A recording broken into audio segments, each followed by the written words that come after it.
What's happening, y'all? Just give me 1 second. Gotta make sure everything is set up. Gotta make sure my tappers is on deck. Make sure my screen is actually working. Cause y'all know y'all ain't no tappers like that. Y'all just come into it live and just listen. And that's a good thing to listen, pay attention. But also we need what? Participation.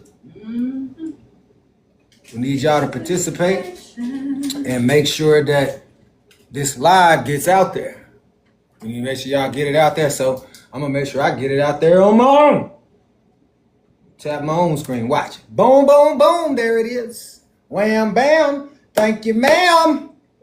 So, just to let y'all know, we've been in this book of Jasher. Can y'all hear me pretty good? I know y'all can in the crib, but let me know for those that just came in if y'all can hear me pretty good. We've been in this book of Jasher, or Yashir, and it starts with, of course, Abraham and what Abraham established. Then it goes from Abraham to Isaac, which is his son. It gets passed down from Abraham to Isaac. Then Isaac, he gets the anointing, and then he passes it down to one of his sons, which is the second son, which is who? Jacob. Then Jacob has some sons, and instead of giving it to Reuben, his firstborn, which he can't because of the rules that he broke, he had to give it to the next one from the firstborn of his next wife, which would then be who? Joseph. But his wife was who? Rachel, not Leah. So it gets passed down, I just caught that. It gets passed down to Joseph, where we find ourselves in this book of Jasher, where you see that Joseph is the one that puts his family on. Like, as we're going to talk about in real time today, how we talk, we ain't going to talk like they do in the biblical times. We're going to say he put his family on game. He put his family on to where they was protected, where didn't nothing happen to them. He made sure they was rich, not like today, but they was rich. They was rolling in the dough where nobody messed with them. And we're going to call Pharaoh president, made him the vice president, so he was the head nigga in charge next. Now, Joseph then passed on. So since Joseph then passed on, ain't nobody else got that anointing. But before he passed away, he told them that the Most High would get them out of this place, out of bondage.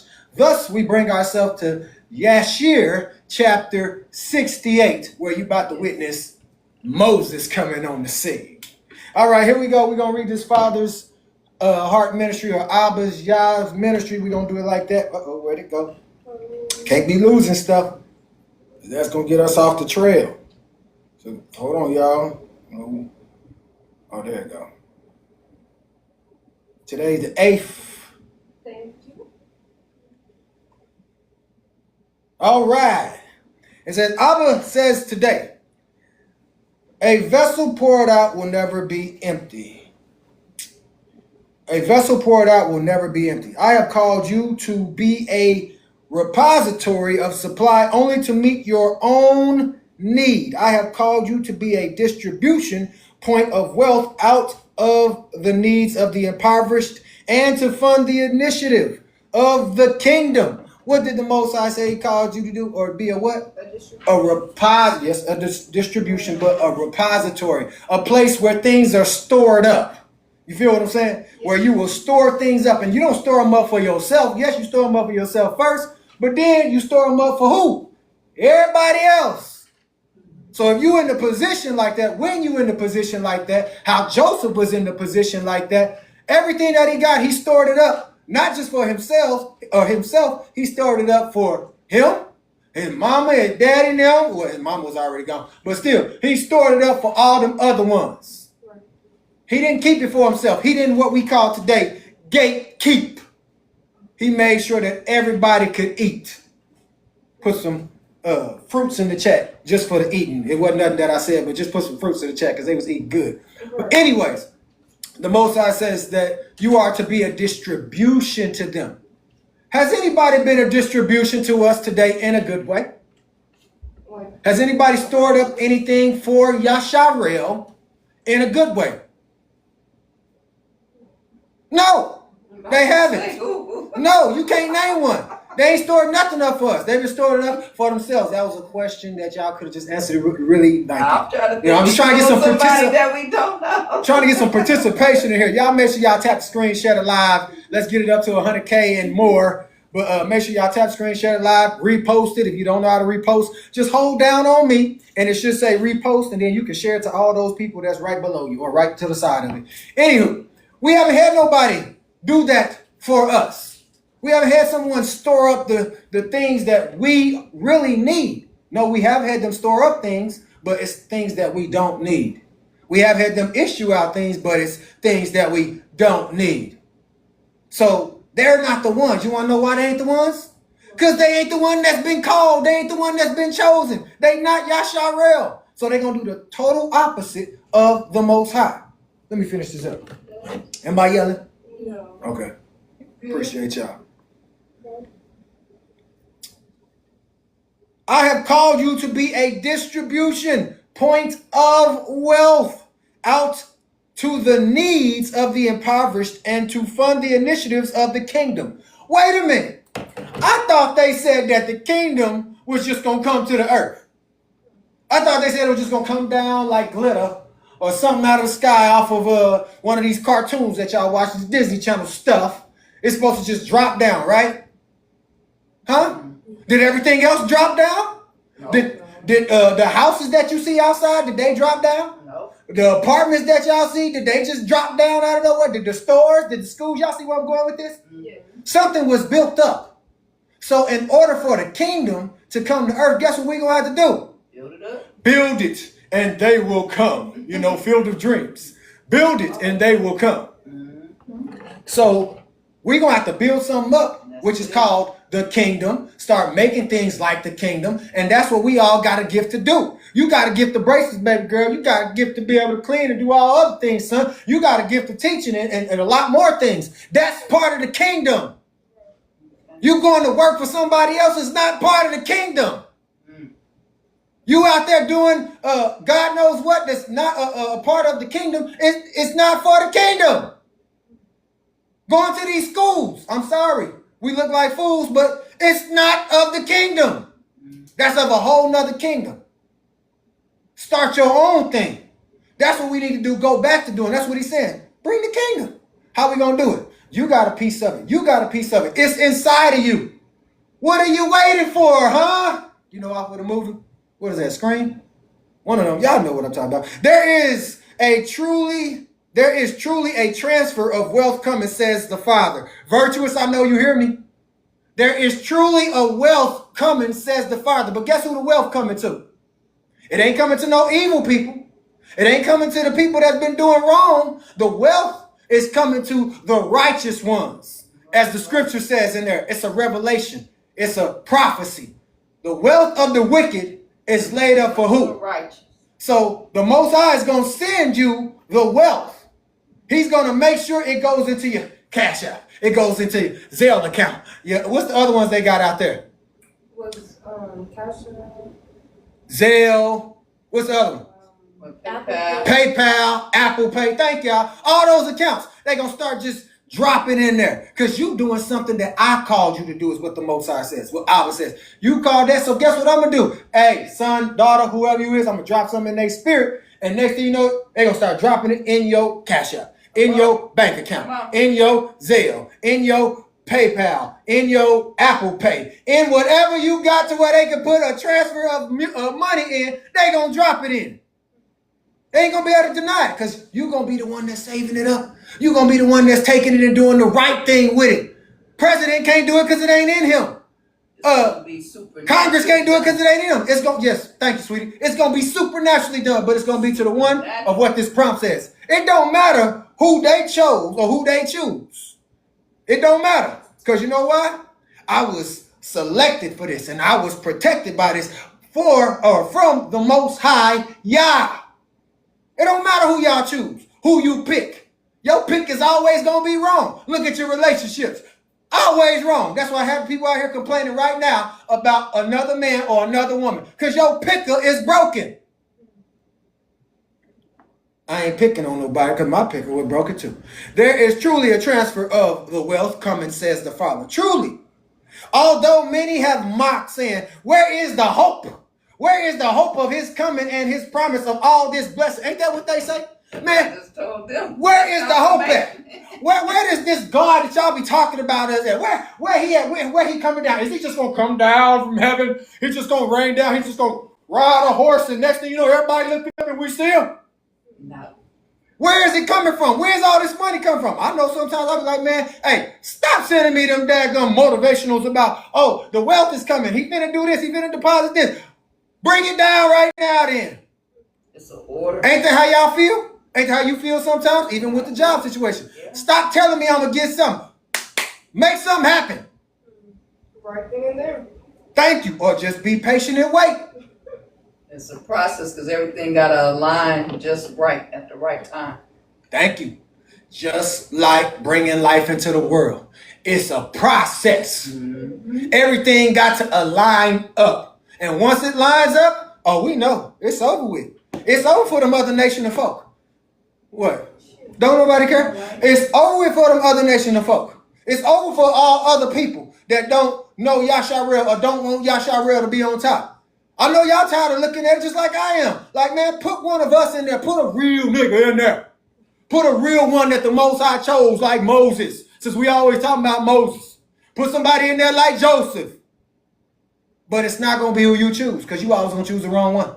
It's going to be who the Most High put in front of everybody. Where we at?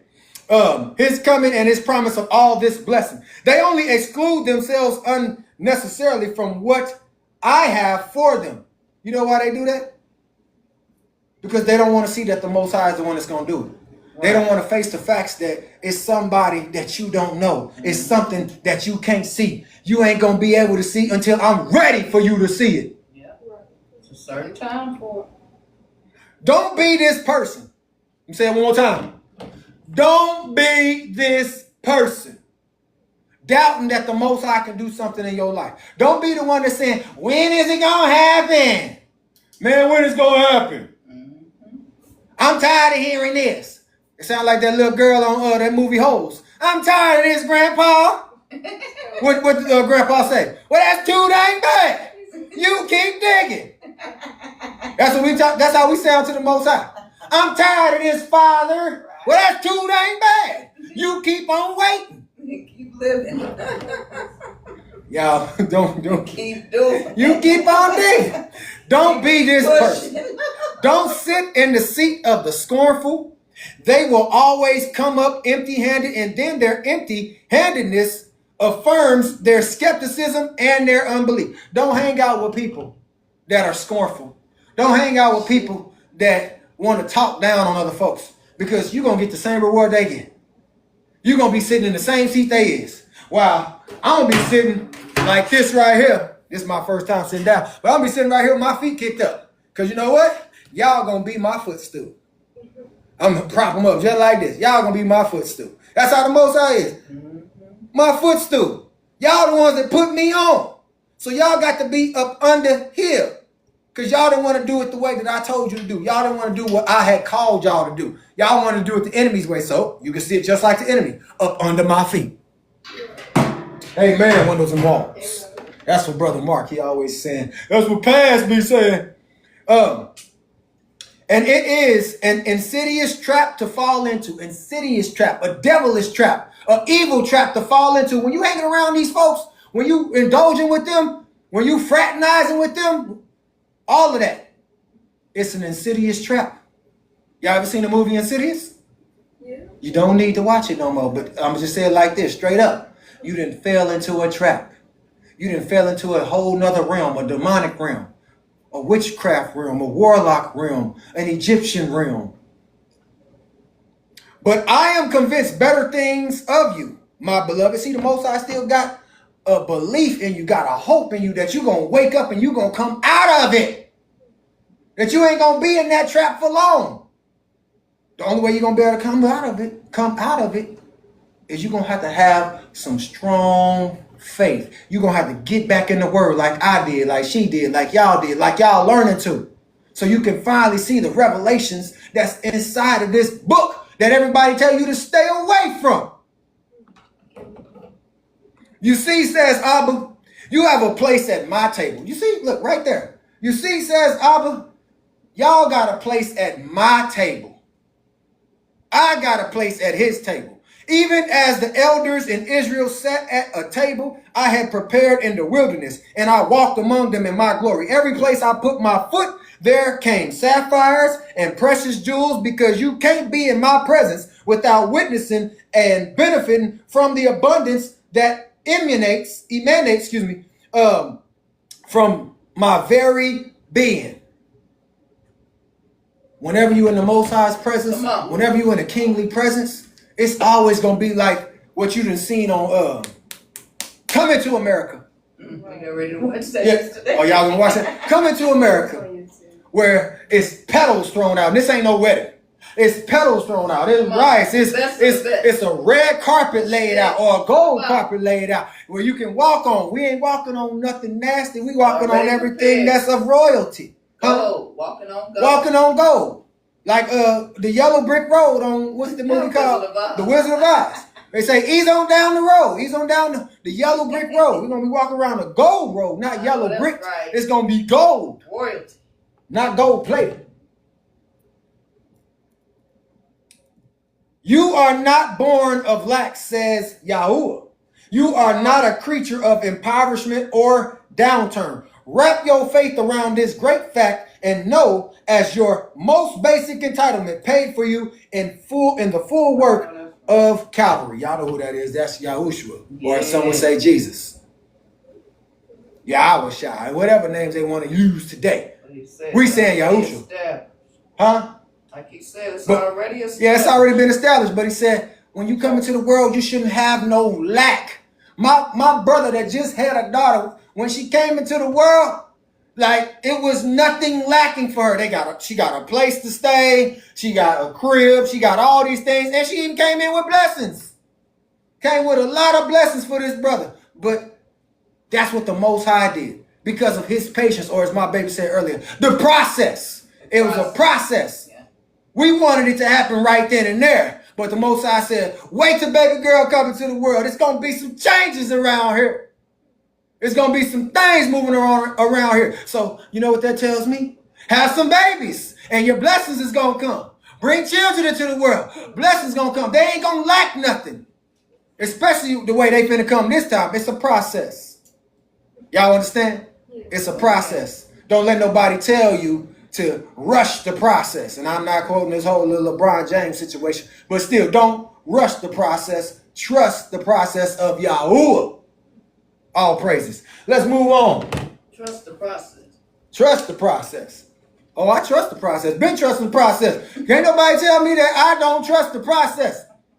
I've been doing this for a long time. I've been up here on these lives, standing up here for 3-4 hours, sometimes 5. Oh, I trust the process. Still waiting on the process. It's coming. I know. All right, the book of Jasher, chapter 68, huh? I said all praises. It's All on praises. the way. On the way. All right, get your pattern. Shalom, shalom. Y'all make sure y'all tap the screen. Y'all tell me y'all can't see tap the screen right there. I say tap the screen when you come in. That's a message. All right. Chapter 68. Y'all ready? Yes. And yeah, Jasher, chapter 68. And it was at this time the Ruach of Yahuwah, or the Spirit of God, was upon Miriam, the daughter of Amram, the sister of Aaron. And she went forth and prophesied about the house. What's the house? Well, like the temple or church? No. What's the house? Tell us all the time what the house is. Y'all don't be listening to the lessons. It's the children. The children. It is the children. Let me read it. And she prophesied about the house, saying, behold, a son will be born unto us from my father and mother this time, and he will save Israel from the hands of Egypt. Didn't I tell y'all Joseph told them that they would get out of there? He didn't know the brother's name at the time, but he told them that he will come and visit them before he passed on. Just go look in the book of Joshua. He told them straight up.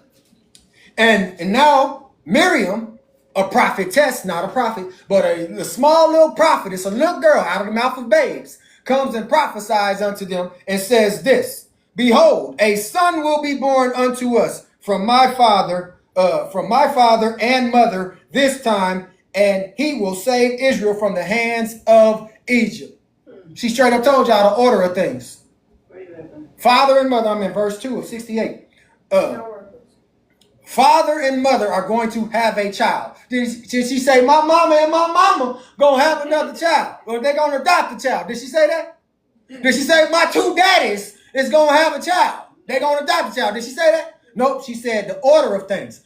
My father and my mother are going to what? Have a child. Will have a child, and he will do what? Save Egypt. Israel from the hands of Egypt. The deliverer. Can I say it in real time? He's going to save Yasharel from the hands of the Egyptians, from the hands of the Babylonians, from the hands of the Khazarians, from the hands of the Ashkenazis, from the hands of the small hats, from the hands of the government, from the hands of the schools, from the hands of the jobs. Do I need to go on any longer? Y'all get my point? Yeah. He gonna save us from all the stuff that we thought was for us, which really been against us. Gonna save us from it all. He gonna rescue us from it all. He got somebody for us all. I know that's right. That's gonna wake y'all up. Rise and shine. Y'all know my slogan. Yahushua is on the main line. Y'all know that song they used to sing in church?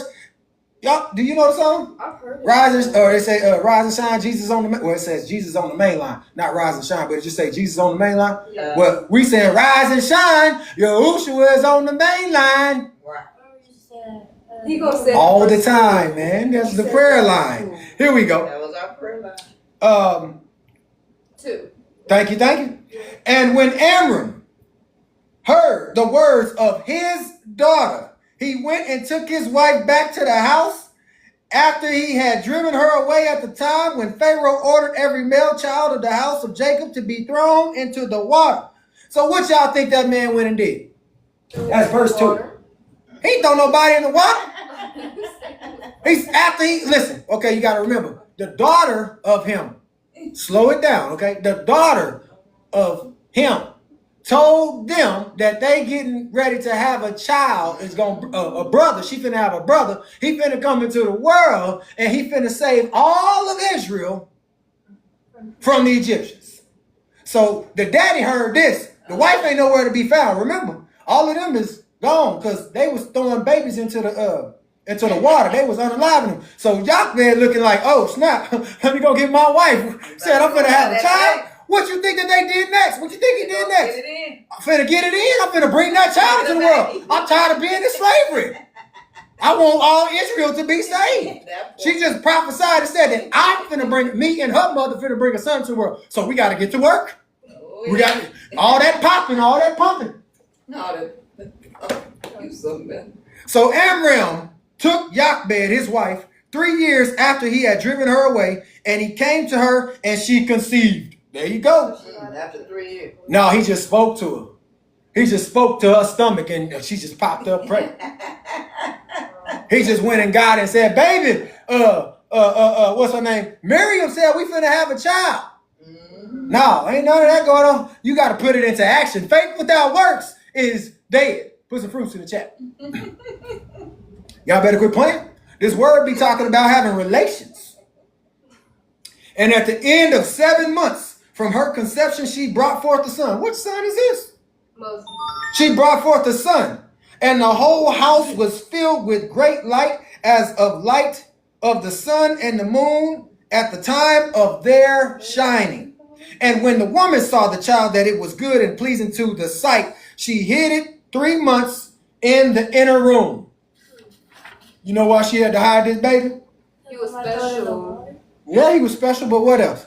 They might throw him in the water. They might try to unalive him. They might try to take him out. They might try to make sure that he don't become that son that his sister just prophesied about. We got to knock this nigga off. We got to throw him into the river. We got to give him to the crocodiles. We got to give him to the gators. We got to snap his neck. We got to, do whatever we got to do. We got to make sure this boy don't make it. We put this on the side. I don't know what that was. No distractions. Verse 6. Thank you. Y'all keep me on my toes. In those days, the Egyptians conspired to destroy all the Hebrews there. Who did they conspire to take out, Jerry? Verse 6. Moses, okay. It says, in those days, the Egyptians conspired to destroy all the Hebrews there. I need y'all to pay attention. So, pay attention. All the Hebrews. It wasn't just Moses. It was all the Hebrews, or as today, we'll call them today, Negroes, all the niggas, all the black folks, all the brown-skinned people, all the boys, not girls. Boys, that includes you. They still doing the same thing today to us. Because I'm pretty sure they know that it's one that's going to rise and it's going to come up. They're like, we can't have that nigga come up. We can't have that nigga wake up. We can't have that, not today. Somebody prophesied that until they're like, we're doomed. We're done for. We're cooked. Verse 7. And the Egyptian women went to Goshen, where the children of Israel were, and they carried their young ones upon their shoulders, their babes, who could not yet speak. And in those days, when the women of the children of Israel, or Yasharel, brought forth, each woman had hidden her son from before the Egyptians, that the Egyptians might not know of their bringing forth and might not destroy them from the land. They wouldn't even take their baby to a hospital. Matter of fact, there was no such thing as a hospital. Israel, you don't need to go to the hospital. You got your own hospital within you. You got your own people. We got our own. We know how to hold it down. We know how to make sure we take care of our own. We don't need all them shots and things that they try to inject in us. Them jabs. We don't need that stuff. That stuff that they telling us that we need. We don't need none of that. The Most High created us, our bodies, to heal itself. What do we need somebody to inject something into us for? Put some fruits in the chat. I'm about to say the next verse. You going in now. And the Egyptian women came to Goshen, and their children who could not speak were upon their shoulders. And when the Egyptian women came into the house of a Hebrew woman, her babe began to cry. Make that make sense. Hold that verse 2, baby. Where we was at? Verse 10. We'll be at 10. Make that make sense. First, the babies don't know how to talk. So we know that these babies, they ain't even ready to start speaking. But then soon as these foreign women come in, these Egyptians walk through the door, what did the babies start to do? Heck no, they started crying. Why they crying? Oh, they trying to take us. Oh, they trying to unalive us. That's what they cry sound like. It ain't no talking. Their crying is, Mama, don't let them take me. Mama, don't let them unalive me. They're crying for who? They're crying because they know people is there to come and take them out the house and take them somewhere else. Kind of like Planned Parenthood, kind of like all the other stuff that they have today. They got these systems in play. Ain't that what the children do when them people walk through the door? Like they start trying to take them out the door. Mama, please don't let them take me. No, I don't want to go. Yeah. Baby, I can't do nothing. Mama, sorry. Mama gonna try real hard. Mama gonna get a good job. Mama, look, you ain't gonna be there for long. Mama gonna make sure she come get you. Facts. Am I lying? No, you're Not not. lying at all. Okay, I'm just trying to. I told you it's gonna be real time. This is Bible, but this is real time for us. Revelations, verse 10. Yes. And when it cried, the child that was in the inner room answered it. So the Egyptian women went and told it to the house of Pharaoh. And Pharaoh sent his officers to take the children and slay them. Thus did the Egyptians to the Hebrew women all the days. What did they do? What order did he issue? They snitched. They snitched, and then what happened? The orders, offers, They came to get them unalive babies. the baby. He said, oh, well, go and get them. Because, see, they didn't know they was there. They was hidden. They was quiet. They was supposed to be quiet. But, see, this is why you don't let people come in your door. Can I say it in real time, like how they do us today with the whole little DHS stuff? Hey, shh, be quiet. Don't say nothing. Don't tell them nothing. Don't even make a sound. As a matter of fact, man, you go hide in the closet or leave the house. Get your clothes and stuff out. Because what they do, they writing everything down on that paper.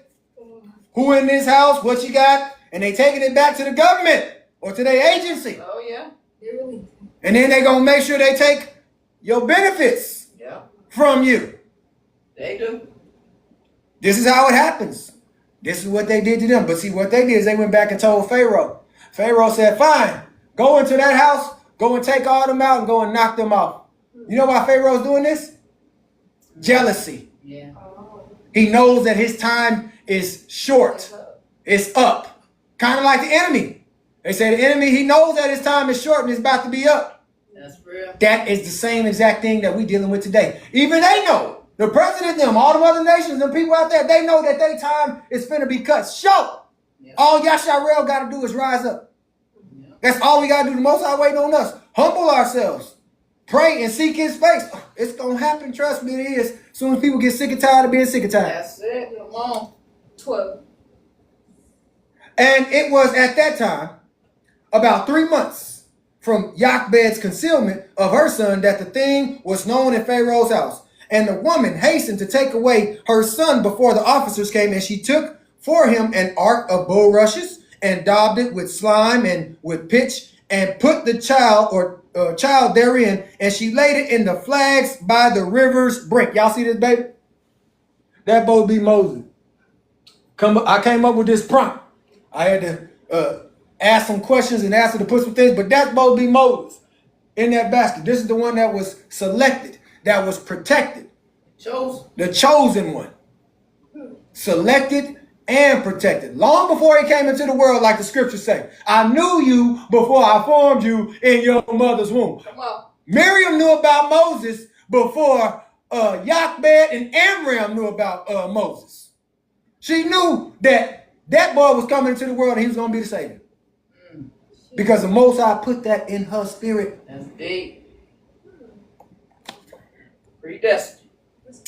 And his sister, here we go right here. And his sister Miriam stood afar off to know what would be done to him and what would become of her words. What she said. Came to pass. Wait a minute, y'all taking my brother? Y'all taking my brother? I gotta watch over him. Where he going? Because this is the one that's supposed to save us. Right. I don't know what y'all got going on, watches every but move. I got to watch over my brother because I'm tired of being a slave. I know that's right. I'm tired of being over here working for these folks and they ain't giving us a jackdog thing. I got to make sure that he gets somewhere safe. Ain't nobody going to touch him. Miriam is a guardian over Moses, but over her words. And God sent forth at that time a terrible heat in the land of Egypt, which burned up the flesh of man like the sun in his circuit, and it greatly oppressed the Egyptians. Who did oppress? Who did the sun oppress? Huh? Isn't that like that AI thing we watched, Jared, on YouTube? It's When going you on said, now. yeah, it's going on. It's getting hot outside. Getting too hot. They But feel it got so hot outside that everybody else that wasn't Yasharel, they was getting burnt up. They was running in the house. They were trying to find air conditioning. They was closing up the windows, not letting the heat come in because it's too daggum hot. You know why it's hot? The Most High don't play about his children because he know his children could go out there in the world and they gonna be straight. Give us the sun, give us the energy, give it to me. I'm gonna withstand it. You can't stand out here, but I sure can. But he made it to where them Egyptians couldn't even come and get Moses. He made it to where they had to run off. So they couldn't see that she was getting ready to put that baby in that manger and send him on. See, the Most High, he's very strategic with what he do. We look at it differently. When the sun is out like that, he's like, hey, y'all ain't got to go inside. They need to take their tails in the house. I got something brewing for y'all. I'm putting some energy inside y'all. I'm putting some type of power inside y'all of me. I know that's right. What verse we at? 16. And all the Egyptians went down to bathe in the river on account of the consuming heat which he burned up their flesh. It's too hot. We got to go get in the pool. You know, they had the river or whatever it was. Don't people be like, man, it's so hot, man. Let's go swimming. I'll be out there like, man, I ain't trying to swim. You know, we're going swimming. I'm trying to take on this heat right here. I'm going to sit out and just soak in it. Thank you. Come on. Give it to me. I don't need no water. I don't want to swim. That ain't for me. All I need to do is bathe and wash up. But everything else, hey, y'all do what y'all want to do. I don't want to swim in that water. It's nasty. I'm not going to get into that. And 17. Yes. Thank you. Let me pick this book back up. And Bethia, the daughter of Pharaoh, went also to bathe in the river, owing to the consuming heat. And her maidens walked at the riverside, and all the women of Egypt as well. And I'm going to say Bethia lifted up her eyes to the river, and she saw an ark upon the water, and sent her maid to fetch it. The only reason she saw it is because she was in the water. Yeah. But it was strategic. It was a process. You got to trust the process. The process was, first, I got to confuse the Egyptians. I got to make them go get in the water where they going to try to cool down, because this heat ain't no joke. But while you in the water, there's one specific one that I want to be in the water at the time of Moses coming down, and she spotted him. She seen him like, what is that doing in the water? What is that? Sent her maidens to go and get it. Oh yeah, 18? 19. Oh, and she opened it and saw the child, and behold, the babe wept, and she had compassion on him, and she said, this is one of the Hebrew children. So she already knew straight up, this ain't even one of us. He don't look like us. There's no resemblance of an Egyptian in him. He is one of the Hebrew boys. He is one of the Negro boys. He is one of the niggas. 20. And all the women of Egypt walking on the riverside desired to give him suck, which means that they desired to breastfeed him, give him suck. But he would not suck, for this thing was from the Most High in order to restore him to his mother's breast. Now we ain't sucking on nobody else's nipples. Right. We don't want nobody else's milk. I want my mama's milk. But the Most High did this strategically. Why? So they can go get his mama. No, that ain't it. That's not mama. Nope, that ain't it. That's not mama. It's like them kittens that we got. They know when they mama come in, she got the milk for us. They home. Hey, don't bring another one in here that ain't got no milk, because we ain't going to get it. We ain't going to be restored. Same for the women today. Your baby don't need Similac or none of that. Your baby need that breast milk. Yeah. You're right about it. All natural. That's going to restore them. That's going to give them all the preservatives and everything that they need in their body. Yes, and they won't get sick like that. Facts on facts. 21. Thank you. And Miriam, his sister, was at that time, amongst the Egyptian women at the riverside. And she saw this thing, and she said to Pharaoh's daughter, shall I go and fetch a nurse of the Hebrew women, that she may nurse the child for thee? What did Miriam do? She act like she didn't know who that boy mama was. Because who she going to go get? Her mama, they mama.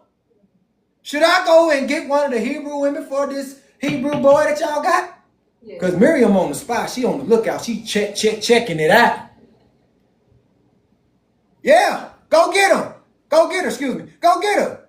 Miriam went and got her mother. Now, when y'all watch this on the Prince of Egypt, we don't never see Moses' mama. We don't never see Moses' daddy. We don't even see that Miriam went and got Moses' mama or they mama. I didn't know they had a dad. I mean, how is he gonna get in the world?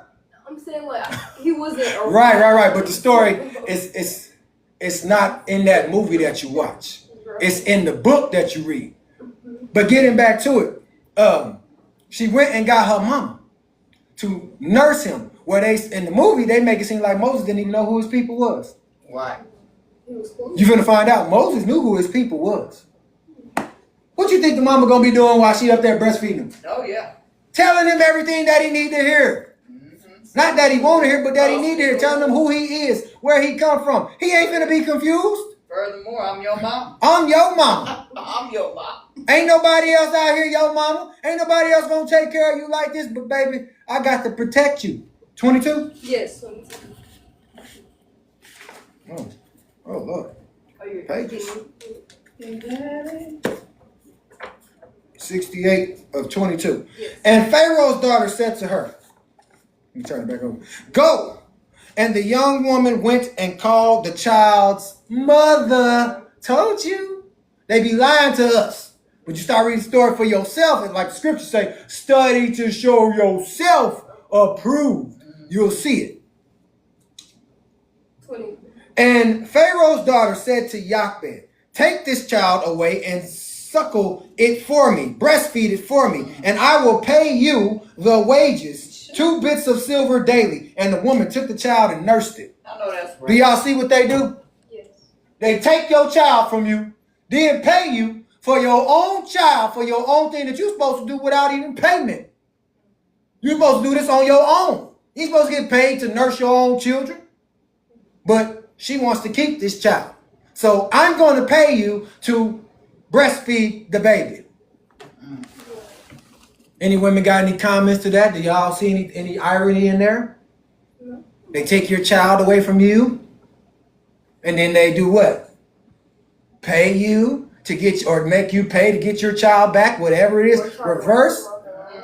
Yeah, child welfare is a booger. It's a booger. It don't help nobody, especially that child. That any child, that they need to be with their biologicals. They gonna be confused. They need to be with the ones that brought them into the world. Quit confusing them. Mm-hmm. 24. And at the end of 2 years, he was with his mom for how long? 2 years. 2 years. When the child grew up, she brought him to the daughter of Pharaoh, and he was unto her as a son, and she called his name. Moses. And for she said, because I drew him out of the water. Moses' name means what? To be drawn out, drawn from the water. That's going to be one of y'all's Bible trivia questions, so I hope y'all paying attention. Y'all better pay attention. And Amram, his father, called his name Chabar, for he said it was for him that he associated with his wife, whom he had turned away. He gave him a whole different name. And Yachbed, his mother, called his name Yehukathil, because she said, I have hoped for him to the Almighty, and the Most High restored him unto me. Everybody had a name for Moses, a different name.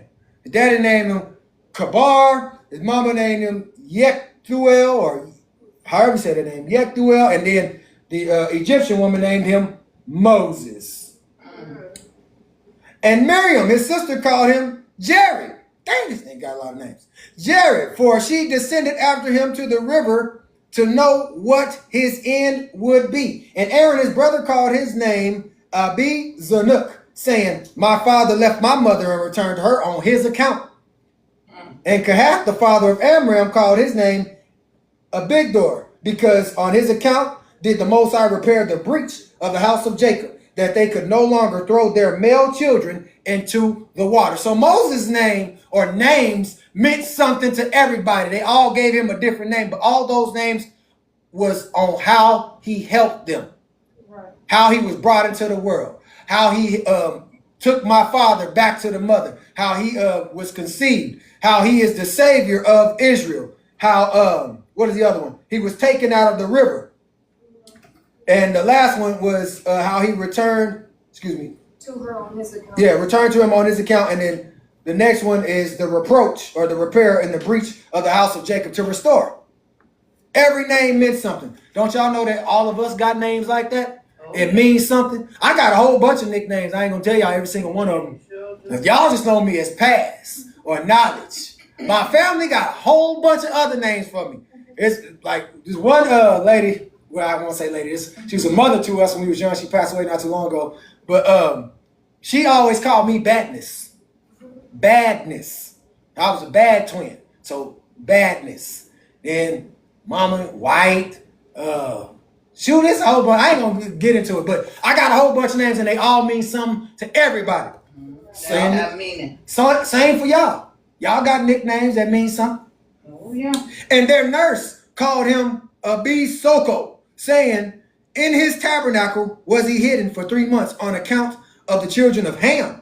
And all Israel called his name Shemaiah, son of Nathaniel. For they said, in his days has the Most High heard their cries and rescued them from their oppressors. And Moses was in Pharaoh's house and was unto Bethiah, Pharaoh's daughter, as a son. And Moses grew up amongst the king's children. Do y'all see how how powerful Oh, yeah. Moses is before he even makes it into the world? Everybody's already seeing like his anointing Yes. of why he was brought into the world. This is why I said when you bring the children to the world and it's of the Most High, he's going to restore. He's going to fix something. He's going to do something you ain't never seen before. All of us. Moses is that example of bringing children into the world, and it means something. It restores something. It restores you. It restores your household. It restores the Torah. It brings the Most High back into the building. Thank y'all for reposting the live. I appreciate y'all. Chapter 69. Let me get some water. Oh, we can say You got any thing? You want to say? No, I was lost for a second. I didn't know it was in 69. Yeah, we moving to 69. Y'all got anything y'all want to say? Anything you want to add? I'm just. We the people or anybody? Y'all come I up. was just saying, like how you said, it's not going to teach us like how the Prince of Egypt was like lying to us. Yeah. But when we open up the book for ourselves, we're getting like different viewpoints about what it's really talking about. You getting the raw and uncut version of the word. Real deep. You getting the real deal. This should be a movie. Ain't no sugarcoat. Make it a movie and show us exactly what it is, what it means. Even all of everybody that named, even the Egyptian woman gave him a name because he was hidden in there. They didn't even know who it was because they didn't even know that Pharaoh was looking for Moses to take him out. Whole time. The whole time. It was to conspire to take Yasharel out. That's why we got police. Looking for that bloodline. Police still looking for the bloodline. Chapter 69. Well, this is a short one. Let me turn my page before I rip up my whole book. I got it folded and everything. And the king of Edom passed away in those days, in the 18th year of his reign, and was buried in his temple, which he had built for himself as his royal residence in the land of Edom. And the children of Esau sent to Pethor, which is upon the river. And they fetched from there a young man of beautiful eyes and a comely aspect, whose name was Saul. That's how you say it in the Hebrew. Saul. And they made him king over them in a place of Samlah. And Saul reigned over all the children of Esau in the land of Edom for 40 years. And when Pharaoh, king of Egypt, saw that the counsel which Balaam had advised representing the children of Israel did not succeed, but that still they were fruitful and multiplied and increased throughout the land of Egypt, then Pharaoh commanded in those days that a proclamation should be issued throughout Egypt to the children of Israel, saying, no man shall diminish anything of his daily labor. What does that mean? What does that mean? What you do every day. Keep on working. No work. Go to work. What's the work schedule that they give us now? 40 hours a week. 8 hours a day. 9 to 5. A 9 to 5. You got to work. Why? You know why you got to work? They say you got to work to survive. Actually, you got to work to take care of Pharaoh now. Hello. They got to still get their percentage off of you. That's why they give you the small amount in your check. Because they want you to keep on coming back. Taxes.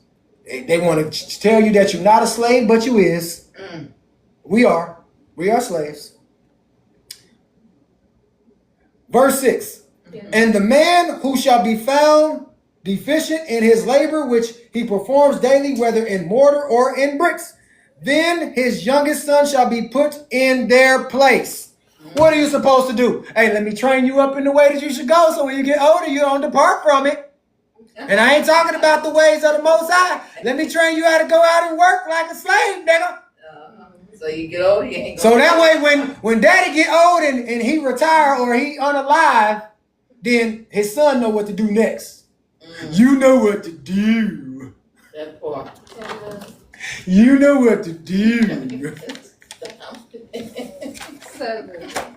I ain't playing with y'all. I ain't gonna sugarcoat nothing. And the labor of Egypt strengthened upon the children of Israel in those days. And behold, if one brick was deficient in any man's daily labor, the Egyptians took his youngest boy by force from his mother and put him into the building in the place of the brick which his father had left wanting. If you desire to say, nigga, I'm not doing this no more, I'm not working. Oh, well, guess what? Since you don't want to put no bricks up in there, we're going to put your child up in there. Yes, we're going to take your child and put them in the form of a brick. What? Read it again. Oh, I read it. If you don't do your work, and we the people know I ain't lying. If he come up, he gonna say facts on facts, on top of facts, on top of facts, on top of facts of that. They put them in place of the brick. In the place of the brick. That's crazy. What you mean that's crazy? That's the same thing they do today. They hide bodies. Yeah, they do. In the place of bricks. They put them up under stuff. The Twin Towers, and y'all put some fruits in the chat, this is for educational purposes alone. But the Twin Towers, y'all better do your research and find out what was up under there. You better do your research and find out what these lakes is made of. That I do know. Do your research and find out there's bodies there. Bodies. That was a fake. It is a lot of stuff that we don't know nothing about. Bodies everywhere. Y'all don't know what's what. It could be something sitting on top of, sitting under what we sitting on right now. Under your houses, everywhere. You don't know where they put these things at because they cover it up so well. Woo. Yes, build a house out of you. Out of you. That's right. 1 Peter 4:12. They will build a house out of you. Spiritually and physically. Literally. 8. And the men of Egypt did so to all the children of Israel day by day. All the days for a long period. They did what? What did the men of Egypt do? Work for a long Well, no. What did they do to their children? The people's children. You notice they didn't do it to their own. The Egyptians did not do it to their own. They did it to another nation of people. They put them in the form of the bricks. Day by day, because they was like, I'm not working, I'm not doing that. Nope. Okay, fine. We'll take your children and do that. They made them work like that. We'll put your children in the form of the bricks. But the tribe of Levi did not at this time work with the Israelites, their brethren, from the beginning. For the children of Levi knew the cunning of the Egyptians, which they exercised at the first toward the Israelites. I told y'all, Levi and them wasn't playing that. They weren't falling for the trap. What tribe was Aaron from? Levi. You see why he didn't get touched? He was protected by the Levitical, by the fathers. They wasn't on that type of time. They wasn't on the type of time that we on today, where we tell our children, go to school, Right. go to work, go be a slave. It's like, no, we got our own. We hold our own down. We ain't sending y'all nowhere where they gonna lie to you, where they gonna have you pledging allegiance to something that's not even of us. Happy Sabbath day to you too. Shabbat shalom. But straight up, we the ones that will call ourselves the tribe of Levi, but we don't even act like the tribe of Levi. Because we don't know how the tribe of Levi really operated. It's priests out here today that say they're part of the tribe of Levi, but still sending their folks to the slave masters. Ain't started nothing of their own. I just said something. We want to be a part of that tribe, we start our own. We want to look like that tribe, and we want to represent as that tribe, we start our own. We stop doing stuff for these small hats. Start doing it for your own people. Doing what the Yah's ministry said earlier. That prophetic word that came out. Be a designation for them. A storehouse for them. For real. For your own. Stop sending them out there to do wrong. You need to wake up first. Chapter 70. You got anything you want to say, sweetie? Children? Yeah, I'm still listening. Yeah. I'm always going to ask questions. Y'all look quiet.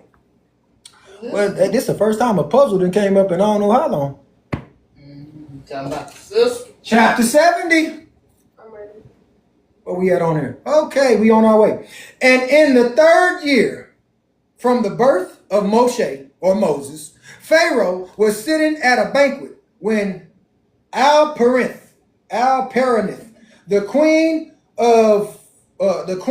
was sitting at his right and Bethiah at his left. And the lad Moses was lying upon her bosom. And Balaam, the son of Beor, with his 2 sons, And all the princes of the kingdom were sitting at the table in the king's presence. So where is Moses at?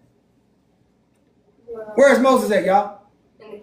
Like not a castle, but You could call it that, yeah, castle. so like the throne. He's in the presence. He's where he need to be. He's in the position that he's supposed to be in, that none of the rest of them that's there is supposed to be in. He's in his rightful place. You finna witness it? And the lad stretched forth his hand upon the king's head, and he took the crown from the king's head and placed it on his own head. Okay. Who got a hat or something? I ain't got nothing. I was going to act it out for y'all, but the baby, y'all know how babies do when y'all holding them up or you got them in your face or whatever it is, or they crawl up. The first thing they do is start reaching for stuff, grabbing things, trying to pull on your goatee if you got one. Mm-hmm. Women, they be pulling on your earrings, pulling on your hair, all that stuff. But Moses, out of all things, Moses goes for the crown. Okay. Remember, it was prophesied about Moses coming into the world and being the king or the savior of who? Israel, Yasharel. Yes. So this will be strategically done by the Most High. That's strategic. You're used by the Most High. So the Spirit of the Most High is all over Moses. Moses, first thing he sees is that shiny crown. It. He want that crown. He want that crown. And he reach up and he grab it. What y'all think he did with it? Put it on his head. What baby you know is gonna know straight up, if I take it off your head, I'm gonna put it on my own head? Come on. None. Because usually when babies grab something, the first thing they do is try to put it in their mouth. Yeah. It's a lesson. Who is this? It's probably We the People. Verse 3. Yeah, I knew it. It's We the People. Shema's about to go down. We the People. Hey, yo, real quick. I just want to go back for 2 seconds because I was trying to get up here. Man, when you was talking about the babies that was used for the shortage of their quota of bricks and all of that, many people don't know this, but our northern kingdom, the ones that they call Israel, not Judah, us quote unquote black people, we're known as Judah. The ones that was known as the northern kingdom, the Native Americans, the indigenous to this land. What they did when they started building churches over here, they used them. They used the ones that was over here already. And they didn't use the adults. They used the children to build the churches. So all of these old stone churches that you're seeing all over America was actually made by us, and they unalived them and buried them in the churches. Woo! Told y'all he gonna come up with some facts. Facts on facts. Facts on facts. Appreciate y'all, We the People. All right, y'all, let me get back here. What was we at, 2? Verse 3. Oh, let me see. And he placed it on, let me go back to 2. And the lad stretched forth his hand upon the king's head, and he took the crown from the king's head, and he placed it on his own head. Yeah. Moses knew who he was as a baby. Straight up. And when the king and the princes saw the work which the boy had done, the king and the princes were terrified. And one man to his neighbor expressed astonishment. Hey, did you see that? You see what he just did? He just took the crown off of the king's head and put it on his own head. Blasphemy! And the king said unto the princes, who were before him at a table, what speak you and what say you, O ye princes, in this matter? And what is this to be the judgment against the boy on account of this act? Do y'all see what this boy just did? What y'all gonna do? How we gonna judge this? Like, this is wrong. He should have never been able to touch the king. He should never been able to take the crown off the king's head. Right. What we gonna do to this boy? We gotta make an example out of him. What, y'all see it? And Balaam, the son of Beor, the magician, answered before the king and princes. And he said, remember now, O my lord and king, the dream which thou didst dream many days since, and that which the servant interpreted unto thee. Hey, do you remember when I told you about that dream that you had, and I said that there was going to be one that was going to rise up? And I told you better look out, because this is one that was selected by the Most High. This is the one that is going to be the savior of Israel. Now therefore, this is a child from the Hebrew children, in whom is the spirit of the Most High. And let not my lord the king imagine that this youngster did this thing without knowledge. Wow. Did y'all just catch what he just told? Oh, yeah. This is one of the Hebrew children. Only Hebrew children have these gifts that's given to us from the Most High. So not the Egyptians. Nobody else. Why? Why would the Most High give the gifts that he had for his children to somebody else? That makes no sense. I gifted y'all, but because I'm so mad at y'all, I'm gonna give somebody else the gifts that I always had in store for y'all. That I always in place to y'all. Doesn't it say the gifts are without repentance? They ain't gonna take them away. You still gonna have them. Yeah. The enemy didn't get taken away because he had the gift of what? Music. He didn't take that away from him, did he? Look at the music today. Right. Where we at? Oh, 7. For he is a Hebrew boy, and wisdom and understanding are with him, although he is yet a child, and with wisdom has he done this, and chosen unto himself the king of Egypt, the kingdom of Egypt. Kingdom. Don't think that this boy did this just because he a baby. On accident. Don't think that he did this on accident. Oh, he just a baby. He just playing. You don't know. No. This is a Hebrew boy that knows who he is. I know that. This is the act of the Most High. This is the act of Adonai. This is the act of God. Yes, sir. Of his children. He did not do this just on his own. This was the Most High working through this young boy. Strategically done. Yes. Let me read that one more time. For he is a Hebrew boy, and wisdom and understanding are with him. What is with this Hebrew boy? Wisdom and understanding. Man, this boy is 3 years old. How he got wisdom and understanding? He must be strong. 3 years old, he already got wisdom and understanding? It's because the Ruach, Sharp. or as Unc say, the Rauk, is, you alright? The Rauk, the Ruach is within. Although he is yet a child, although he is only 3 years old, although he is yet a child, and with wisdom has he done this and chosen unto himself the kingdom of Egypt. He just told you that he's going to be the king of Egypt, the prince of Egypt. For this is the manner of all the Hebrews to deceive kings and their nobles. This is the manner of who? Of all Hebrews to deceive kings and their nobles, to do all these things cunningly in order to make things of the earth and their men tremble. He spoke truth. Okay. This is how we operate. We take back what's rightfully ours. Take it back. Willingly. Look at, okay, I'm going to go to the NBA. Real time, y'all. The NBA is owned by the small hats, though, right? All right. But who run that mug? Come on. Who run it? Don't worry, I'll wait. We the people. Who run the NBA? Judah. Judah. Say it another way. Niggas. That's all right. Yasharel. We are the face of that thing. Oh, yeah. The talent. NFL. We are the face of the thing. He just said, he said, because what do the Hebrews do? The Hebrews to deceive kings and their nobles. When we get on the scene, we take care of everything. We run it. Everybody want to see us. They don't want to see you. Ain't nobody coming to see you, Otis.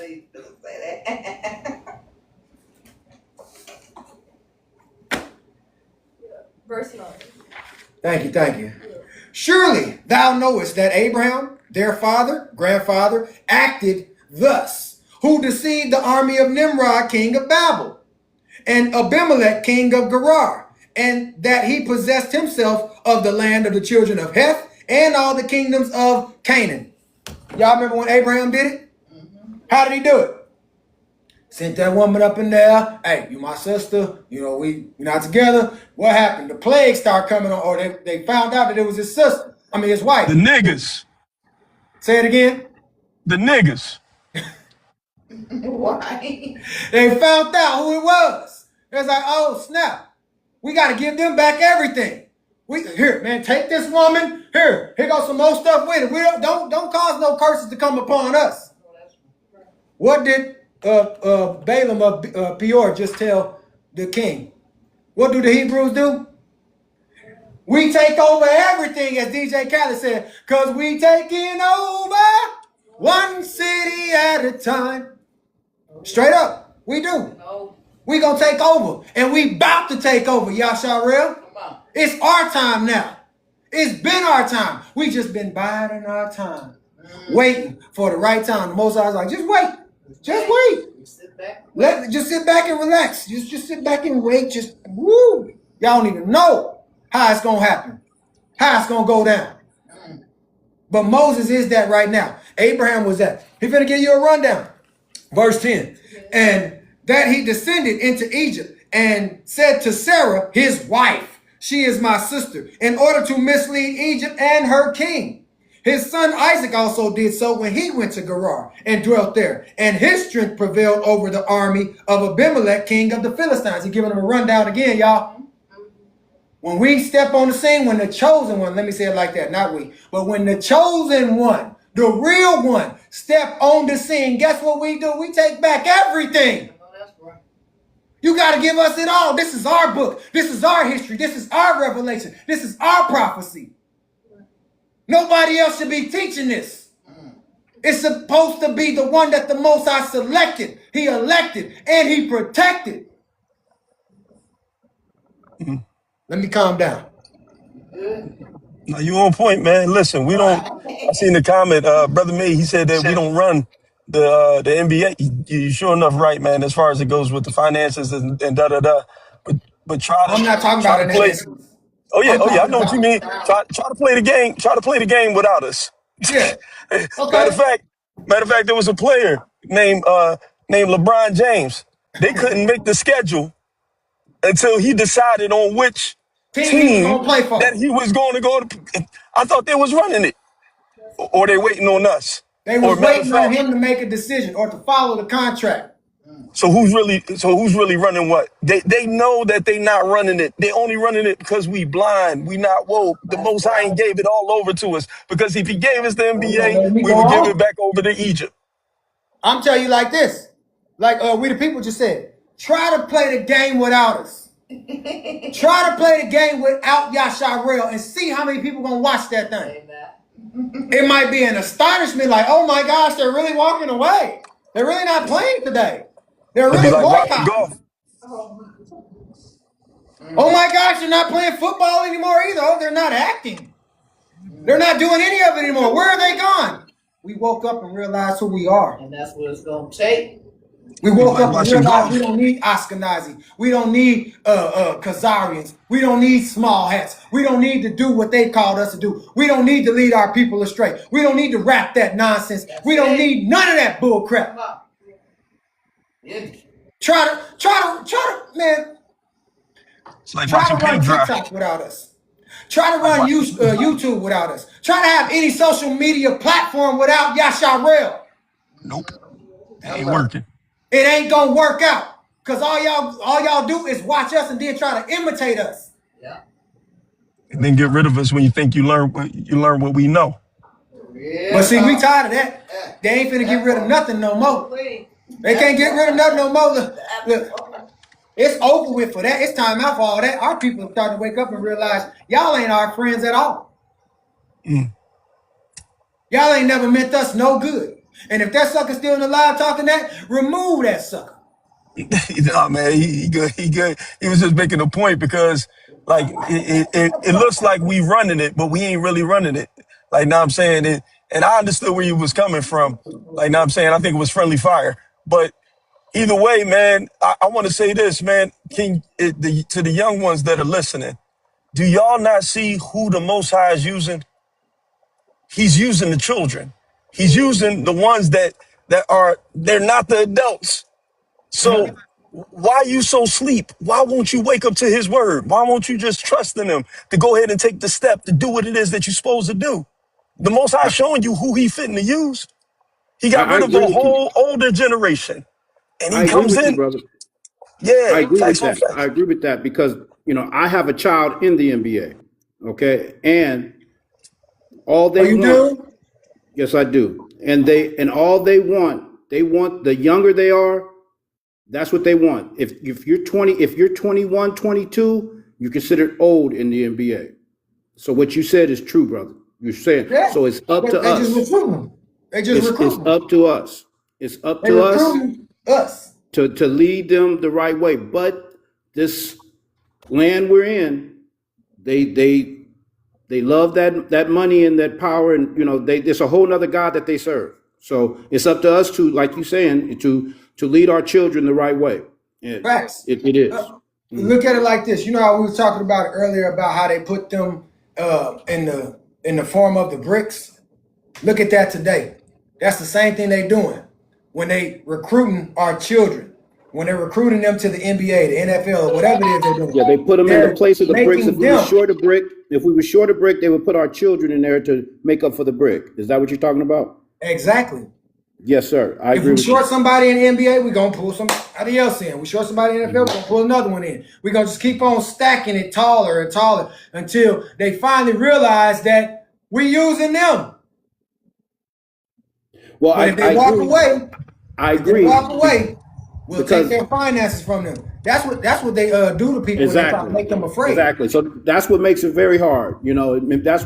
That's where the challenge is, making sure that we're in the scripture, we're keeping the laws, and we're doing what we're supposed to do because Is they don't want to walk away from that finance. That finance, man, Because that's their God. it's rough. Yeah, That's their it's God. rough. But really, they're saying that the finance is the God, but they're really saying that their master is their God. Because they don't write their own checks. No, they do not. Somebody else do. They don't get on Verse. the but it's board. It's Oh, go all. ahead. Hey, I'm sorry, brother. Go ahead. No, you want somebody was saying something. One of y'all want to say something? I was going to say that you're right, man. It's built on our bodies. The NBA is built on our bodies. The NFL is built on our bodies. Hollywood is built on our bodies. There's no difference. There's absolutely no difference. Matter of fact, when they give away a child in the Hollywood, they never come out right. Look at Orlando.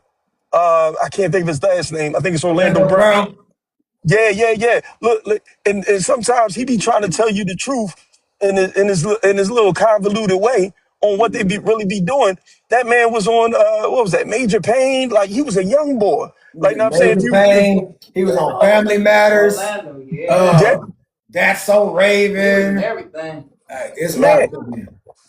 All But the about thing about it is that we got to consider this, that even what I was telling y'all before with the Native Americans, they would force the children. They built the big old churches that y'all see that's made out of stone. They made them with they had the children built it with their own hands, and then they would put massive graves on site where they would bury these children in or under the buildings. And then what they did, they taught Judah to come in and idolize these buildings, and we dancing on our own people grave. We going in and we can't wait for a praise break because you dancing on them and they laughing. Yeah, yeah, yeah. I can see that, bro. That's pretty good. Well said. I can see that. Yeah. Verse 12. Yes. He also thought of making the kingdom of the Philistines stumble and saying that Rebekah, his wife, was his sister. Jacob also dealt treacherously with his brother and took from his hand his birthright and his blessing. He went then to Padan Aram to the house of Laban, his mother's brother, and cunningly obtained from him his daughter, his cattle, and all belonging to him, and fled away and returned to the land of Canaan to his father. His sons sold their brother Joseph, who went down into Egypt and became a slave and was placed in prison, the prison house for 12 years. 12 years a slave. Until the former Pharaoh dreamed dreams and withdrew him from the prison house and magnified him above all the princes of Egypt on account of his interpreting his dreams to him. And when the Most High caused a famine throughout the land, he sent for and brought his father and all his brothers and the whole of his father's household and supported them without price or reward and bought the Egyptians for slaves. Now therefore, my lord king, behold, this child has risen up in their stead in Egypt to do according to their deeds and to trifle with every king, prince, and judge. If it please the king, let us now spill his blood upon the ground, lest he grow up and take away the government from thy hand, and the hope of Egypt perish after he shall have reigned. Wow. Do y'all see? He just gave him the whole rundown of Egypt, of how we roll, Yeah. of how the Most High always takes back everything. The kingdom suffers violence, and the violent take it by force. That's it. We don't have to beat y'all. We don't have to do nothing to y'all. The Most High gonna do it all, and he gonna show y'all. Just give it to them. Stop playing games. Right. But what he's making it seem like is, oh, they do it cunningly. They come up and now they stealing stuff from us, stuff that's rightfully ours. See, putting these little bugs in his head. He's planting this stuff in his head to make it seem like we the evil ones. Right. And we not. We the righteous ones. We the chosen ones. Or like my brother name is on this live, we the people. That's it. We are the people. 1619. Go do your research. They not like that. Yeah, straight up. They not like us. Where we at? 19. But he asked him, he said, "What if it pleases the king, what should we do? We should slay this boy. We should knock him off." Why do you want to knock him off? Why do they want to knock us off? Why they want to knock you off? Why they want you working for them? Why they don't want you to have your own? Why they want you to go to school? Why they want you to be a part of what they got going on? Why they want you to join the NBA? Why they want you to join the NFL? Why they want you to join Hollywood? What else they got? Why they want you to be a rapper? Why they want you to lead people astray? Why? Because of your gifts. Because of your talents. Because everything that you got that's instilled in you before you even make it into the world, they do not have. That's it. Amen, windows and walls. Yo. Let me calm down. No, you're real. Windows and walls, say amen. Amen. Windows and wall. 19? No, we're actually in 20. I said Oh, thank you. And Pharaoh, and Balaam said to the king, "Let us moreover call for all the judges of Egypt and the wise men thereof, and let us know if the judgment of unalivement, or death, is due to this boy, as thou didst say, and then we will slay him." A 3-year-old?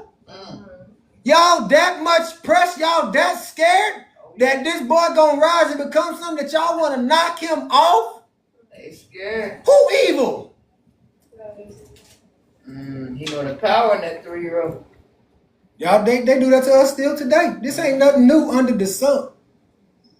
Sure way. 20. And Pharaoh sent and called for all the wise men of Egypt, and they came before the king. And an angel of the Lord came amongst them, and he was like one of the wise men of Egypt. The Most High had to put somebody in play. While the evil folks was out there, while the evil vessels is out there, the Most High sent one that's like an angel. And what did this one say? And the king said to the wise men, "Surely you have heard what this Hebrew boy who is in the house has done, and thus has Balaam judged in this matter." What did the boy do that was so messed up that they want to try to take him out? They want to make him lose his life. What did he do? Anybody remember what he did? That crown on his No, head. he just took the crown. So just because you put the crown on your head, just because you like, what does LeBron James do, that whole little thing he do now? Like he got a whole crown on his head when he score, he do something. Put it on his head. So now that you done put a crown on your head, we got to take you out. I just said something. We the people. I'm listening, but I ain't listening. I'm listening. Yeah, you Philly natives, y'all better listen. Now you want to start putting a crown on your head and calling yourself the king. I'm not going to pick on nobody. We're going to get back to this. Yeah, leave that alone. And the king. And the king. Where we at? Oh. 22. No, Now, 24. now, Judge you also and see what is due to the boy for the act that he has committed. And the angel, who seemed like one of the wise men of Pharaoh, answered and said as follows: before all the wise men of Egypt, and before the king and the princes, if it pleases the king, let the king send for men who shall bring before him an onyx stone and a coal of fire, and place them before the child. And if the child shall stretch forth his hand and take the onyx stone, then shall we know that the wisdom has the youth done all that he has done, and we must slay him. But if he stretch forth his hand upon the coal, then shall you know that it was not with knowledge that he did this thing, and he shall live. So what did the other wise men that's sent by the Most High in this crowd right now tell them to do? To test to see if this boy was really like as smart as they think that he is. Remember, he's only 3 years old. Get an onyx stone and a coal of fire and put it in front of him. Right. And see which one he grabbed. Which one he grabbed? If he grabbed the onyx stone, then he is wise and he is sound, and we must slay him because he knows who he is. But if he grabbed the coal of fire, he's a baby. He's a baby. He don't know no better. He a child. What the mama them say? That's a baby. He don't know no better. Don't spank him. Don't pop his hand. Don't do none of that. Don't you touch my baby. Right. 26. But if he stretch forth his hand upon the coal, then he shall know, then shall we know that it was not with knowledge that he did this thing, and he shall live. And the thing seemed good in the eyes of the king and the princes. So the king did according to the word of the angel of the Lord. He didn't even know that this was the angel of the Lord. He just thought it was a regular old wise man. Oh, yeah. And the king ordered the onyx stone and the coal to be brought and placed before Moses. Highlight 29, y'all. Yes. We the people, thank you for this. And they placed the boy before them. And the lad endeavored to stretch forth his hand to the onyx stone. But the angel of the Lord took his hand and placed it upon the coal. And the coal became extinguished in his hand. And he lifted it up and put it into his mouth and burned part of his lips and part of his tongue. And he became heavy in the mouth and tongue. Y'all want to know why Moses got a speech problem? Hello. Because Moses didn't grab that onyx stone and put it in his mouth like a baby do, like a rattle or something, and put it in his mouth. He grabbed a hot coal of fire, extinguished it. Y'all know what I mean when we say extinguished it. Put that mug out, put it in his mouth. Put it out. Oh, don't look so crazy right now. I mean, shoot. He still lived. He just, mouth was messed up a little bit. He was a baby. He was a baby. Baby, do what babies do. That's like me when I was young and mom's had the lamp and she was fixing on that mug and she was getting ready to put some electrical tape on it, and I picked it up and electrocuted myself as a child. Now, I wasn't no baby, but I was still a child, like maybe 5, 6 years old. But I learned my lesson. You know what I'm saying? I don't mess with electricity like that. I ain't gonna never be no electrician. Not ever. Okay. But I was a baby. And when the king and the princes saw this, they knew that Moses had not acted with wisdom in taking off the crown from the king's head. This is how they knew that Moses didn't have that wisdom, or that he didn't act that way, because of this act that he just did.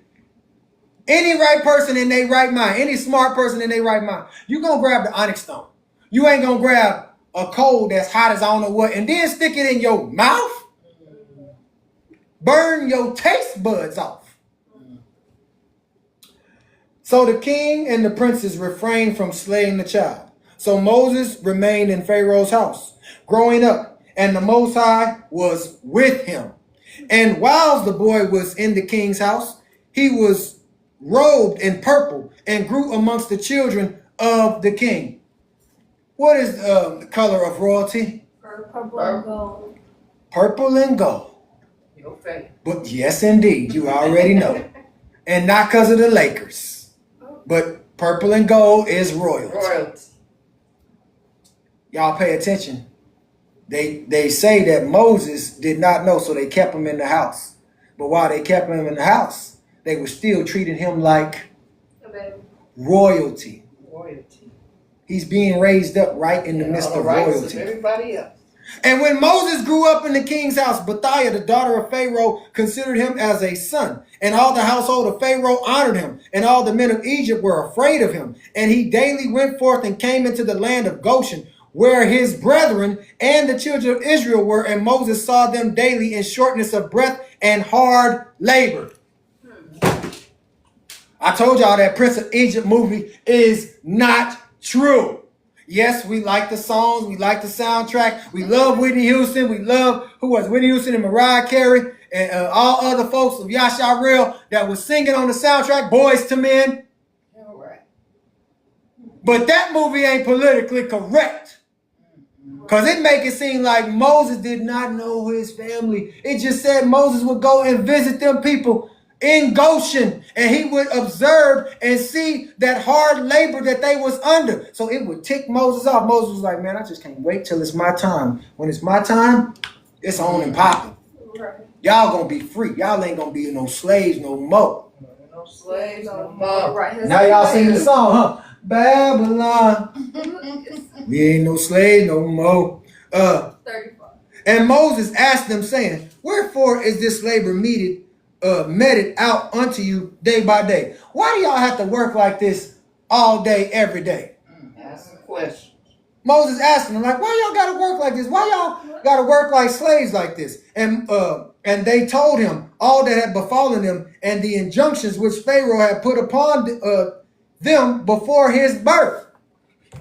Man, Moses, let me tell you, bro, we used to be some kings around here. We was rulers. Like, we had a leader in charge. His name was Joseph. He was the second one in command. When he passed away, they started treating us like crap. And then we didn't even serve the Sabbath day no more, or observe the Sabbath day no more. We started working for them, and now we stuck over here. Is that a good rundown for y'all? Oh, yeah. In real time? Good breakdown. That's why we working like this.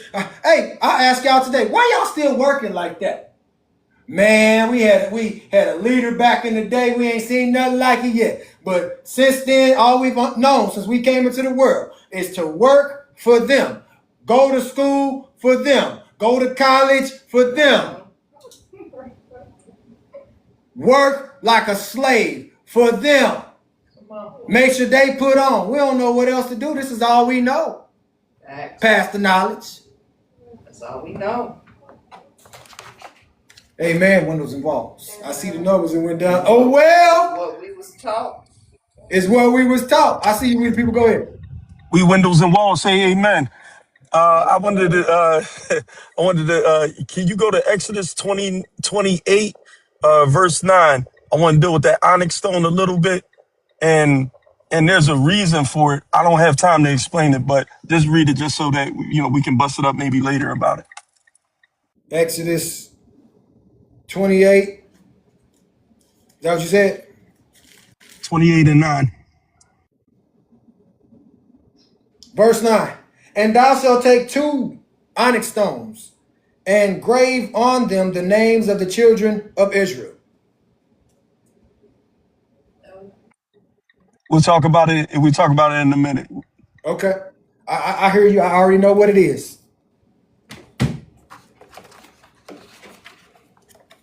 You just stay safe. Where we at? 36. And they told him all that had befallen them and all the injunctions which Pharaoh had put upon them before his birth. And they told him all the counsels which Balaam, the son of Beor, had counseled against them, and what he had also counseled against him in order to slay him when he had taken the king's crown from off his head. So they gave him the whole rundown. Look, not only did we get a whole new Pharaoh, a whole new king in charge, he done brought some other nigga that's his vice president that's nothing like Joseph, that's up here prophet lying stuff, that then put us inside this junction that we in. And also, Moses, he was trying to take you out too. Before you even came into the world, man. They was taking out all the babies so you couldn't make it. And now that you're here, not too long ago, he was conspiring to take you out again because you took the crown off of the king's head. You don't even remember that, do you, Moses? And verse 38. Yes. And when Moses heard these things, his anger was kindled against Balaam, and he sought to unalive him, and he was in ambush for him day by day. What? Where is this in the Prince of Egypt? Right. Moses was like, I gotta get that nigga. He done did this to my family, then he was trying to take me out. Where the nigga at? Oh, yeah. They said Moses was pursuing this cat day by day, every day. He had an anger inside of him. You was trying to take me out? 39. And Balaam was afraid of Moses. And he and his 2 sons rose up and went forth from Egypt, and they fled and delivered their souls and betook themselves to the land of Cush, to Kikanis, king of Cush. You afraid now? Oh, yeah. You afraid because you found out the truth? You afraid that we didn't woke up? Now they want to start running, kind of like that anniversary of what happened in, what was it? Montgomery, Alabama. Ain't that where it happened at? Where they was on the little dock Oh, yeah. with the security guard? Folks seeing that they people getting beat on, and that boy jumped in the water, started swimming in some boots. That's what they say, Aquaman. Yeah, like Aquaman. And he made it over there quick too, got out there and just started swinging on stuff. Anything that was white or YT, fruits in the chat, was getting swung on. It didn't matter if it was male or female. We ain't playing them games no more. Y'all don't be mad at me. I'm just telling y'all what we need to do. Start rising up. Stop acting like they are friends and they cool with us. Man, if they had the choice, they gonna choose the other side. Y'all know that. 40. And Moses was in the king's house, going out and coming in. The Most High gave him favor in the eyes of Pharaoh and in the eyes of all his servants and in the eyes of the people of Egypt. And they loved Moses exceedingly. How did Moses get favor? Come on. He got it first from the Most High, then he got it from man, then he got it from all them people. Why? Because he was the one that was selected. He was the one that was elected. He was the one that was protected. He was the one that was chosen. Oh, you said just because of obedience? Yes, but it was number one. He was selected. Yeah. Long before obedience even existed to Moses. You were selected out of Aaron too? Yeah, because Miriam is the oldest. Then Aaron. Then Moses. I thought Aaron was. No. Read the story. Oh my goodness. 41. And the day arrived when Moses went to Goshen to see his brethren, that he saw the children of Israel in their burdens and hard labor, and Moses was grieved on their account. And Moses returned to Egypt and came to the house of Pharaoh, and he came before the king, and Moses bowed down before the king. And Moses said unto Pharaoh, I pray thee, my lord, I have come to seek a small request from thee. Turn not away my face empty. And Pharaoh said unto him, Speak. And Moses said unto Pharaoh, Let there be given unto thy servants, the children of Israel, who are in Goshen, 1 day to rest therein from their labor. And the king answered Moses and said, Behold, I have lifted up thy face in this thing to grant thy request. What do y'all think Moses asked them or asked him? What day did he ask for them to get rest? The Shabbat. So Saturday. Sabbath. Shabbat. Where do you think Moses picked that up from? Come on. The people that he kept going and visiting every day. So his parents. He picked that knowledge up from them. They had Got it rest. from his mama. He get it from his mama. He got it from all them. They was telling him, man, we had a day of rest. We was chilling. We don't even have that no more. Yes, Father. So sounds like knowledge. We need you to go and holler at what's his name, the president. Hey, I need you to at least give the people a day of rest. Like, let us get back to the Sabbath day.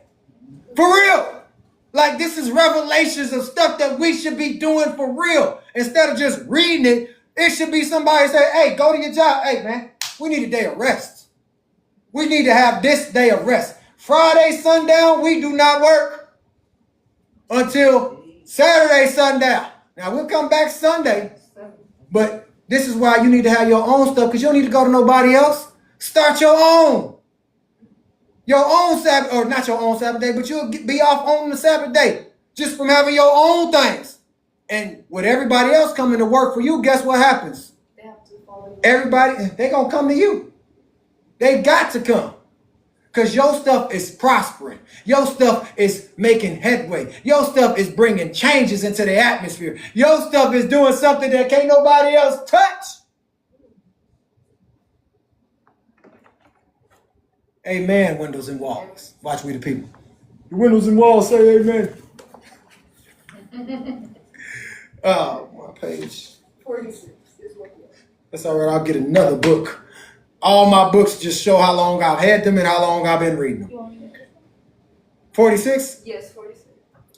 And Pharaoh ordered a proclamation to be issued throughout Egypt and Goshen, saying, to you, all the children of Israel. To who? All the To who? Israel. To you, all the children of Israel, whom I have enslaved, who I have kept away from this. It don't say that, but I'm just ad-libbing that. Right. To you, all the children of Israel, thus says the king, for 6 days you shall do your work and labor, but on the 7th day you shall rest and shall not perform any work. Thus you do, thus shall you do all the days as the king and Moses the son of Bethiah have commanded. Can I say something to y'all? Yes. If it wasn't for Moses, if it wasn't for Yasharel, if it wasn't for that nigga, if it wasn't for him coming up and speaking, this would have never been in Pharaoh's head. This would have never been in Bethiah's head. No. But it was a chosen one. It was a Hebrew. Wake up and realize what I'm telling you right now. The ideas, the things that we supposed to be doing, it's going to have to come from our mouth, and then they're going to okay it. That's how it always work. That's why I said start your own then. You ain't got to go to them and ask for permission for a jackdaw thing. But if anything, go to them. Keep on presenting them your ideas. What the Most High is giving you. And watch what happens. They're going to turn you into, make you keep on coming to them like they the master instead of you recognizing that you are the master. Sure enough. Yes. I have to work tonight. Sorry, I'm headed to bed. Okay, no problem. You got to go to work. I understand. Got to go to the plantation. But it will be on YouTube. All praises. Where we at? 48. Oh. And Moses rejoiced at this thing, which the king had granted to him. And the children of Israel did as Moses ordered them. Who ordered them? Moses. They own people. It was Moses, not Pharaoh and them. They waited for Moses to give them the go. But Moses rejoiced at the thing. What does that mean? He was celebrating. He was happy. Because now we keeping the commandments. That's it. We're back to the fourth commandment. Yeah. We're back to it. What is that? To keep the Sabbath day holy. That's it. Rest on that mug. Remember it. I love it. I love reading the word, y'all. Y'all looking all bored and Beautiful. bland and stuff. You get excited like Moses did. He said that he rejoiced. You know what? I'm going to show you how Moses rejoiced. I'm going to just give you a picture. Yippee, nigga. We got back up. We on top. I cannot. I'm telling you, boy, let it happen. Let it be a worldwide spread. I'm going to be the first one. I'm going to be like, yippee. Everybody Yes. got that. You know what I'm saying? Like, all praises. We ain't got to serve the white man no more. Put some fruits in the chat. Y'all don't mind me, man. I'm just real. That's how Moses was. He was excited. I'm real. All right, where we at? 49. Of 70, right? Yes. 70, 49. Okay. My book trying to act stupid on me. That's okay. New book.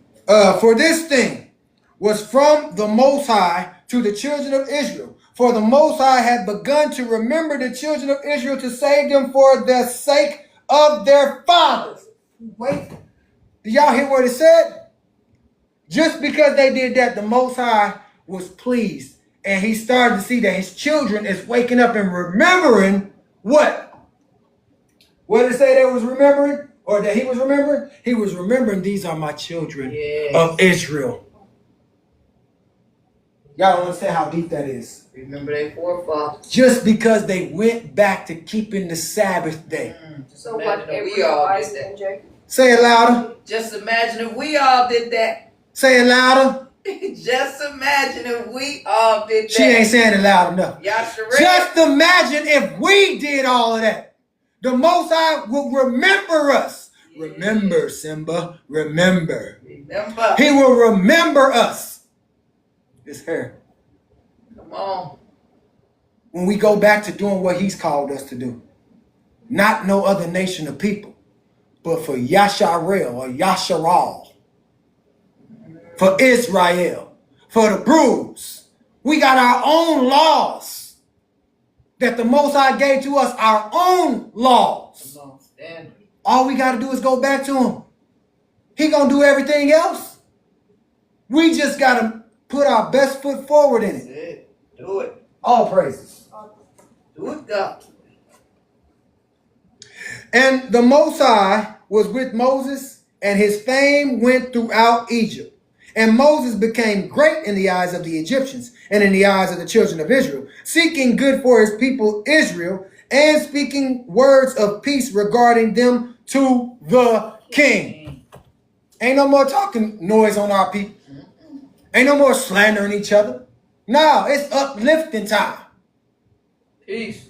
It's a peaceful time. This is how you going to get peace when we go back to keeping the laws, the statutes, and the commands of the Most High. When we go back to serving him and not serving another deity, not serving another God, not serving another man, not bowing down to them just because they can write you $1 million check. Amen, windows and walls. Amen. We in chapter 71. Yeah, this is good. I'm running the water. Y'all make sure y'all tapping the screen, sharing this live, reposting it if you ain't reposted it yet. For the 13 that's in here, we was up to 18. It's all good. Because you ain't going to stop me. I'm going to keep on going. The numbers don't matter. Because the Most High is going to make sure, just like Moses' fame, my fame spread across the whole world. It don't matter about you hating. You don't like what I'm doing. You can't do it like me. You want to have a mic. I don't need a mic. I am the mic. Say you and Yahweh is the majority Against the minority. Hello. Me and the Most High. That's The Most High and me, because I ain't going to put myself above anything. The Most High and me are the majority against the minority. And I stand on that. Because I've been doing it longer than you cats. y'all support you. Selected and protected and elected. When Moses was 18 years old, he desired to see his father and mother, and he went to them in Goshen. When Moses had come near Goshen, he came to the place where the children of Israel were engaged in work, and he observed their burdens, and he saw an Egyptian smiting one of his Hebrew brethren.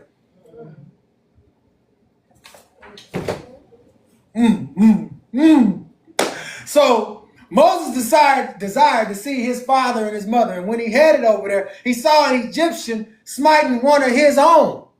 You know what that sounds like? It's like us going outside right now and y'all see the laws out there knocking one of y'all's or trying to hurt them. Oh, Moses yeah. didn't play that. It's like, oh no, not today.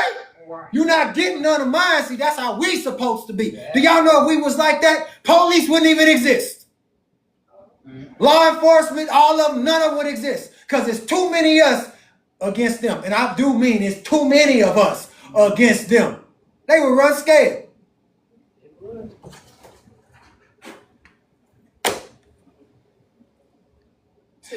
And when the man who was beating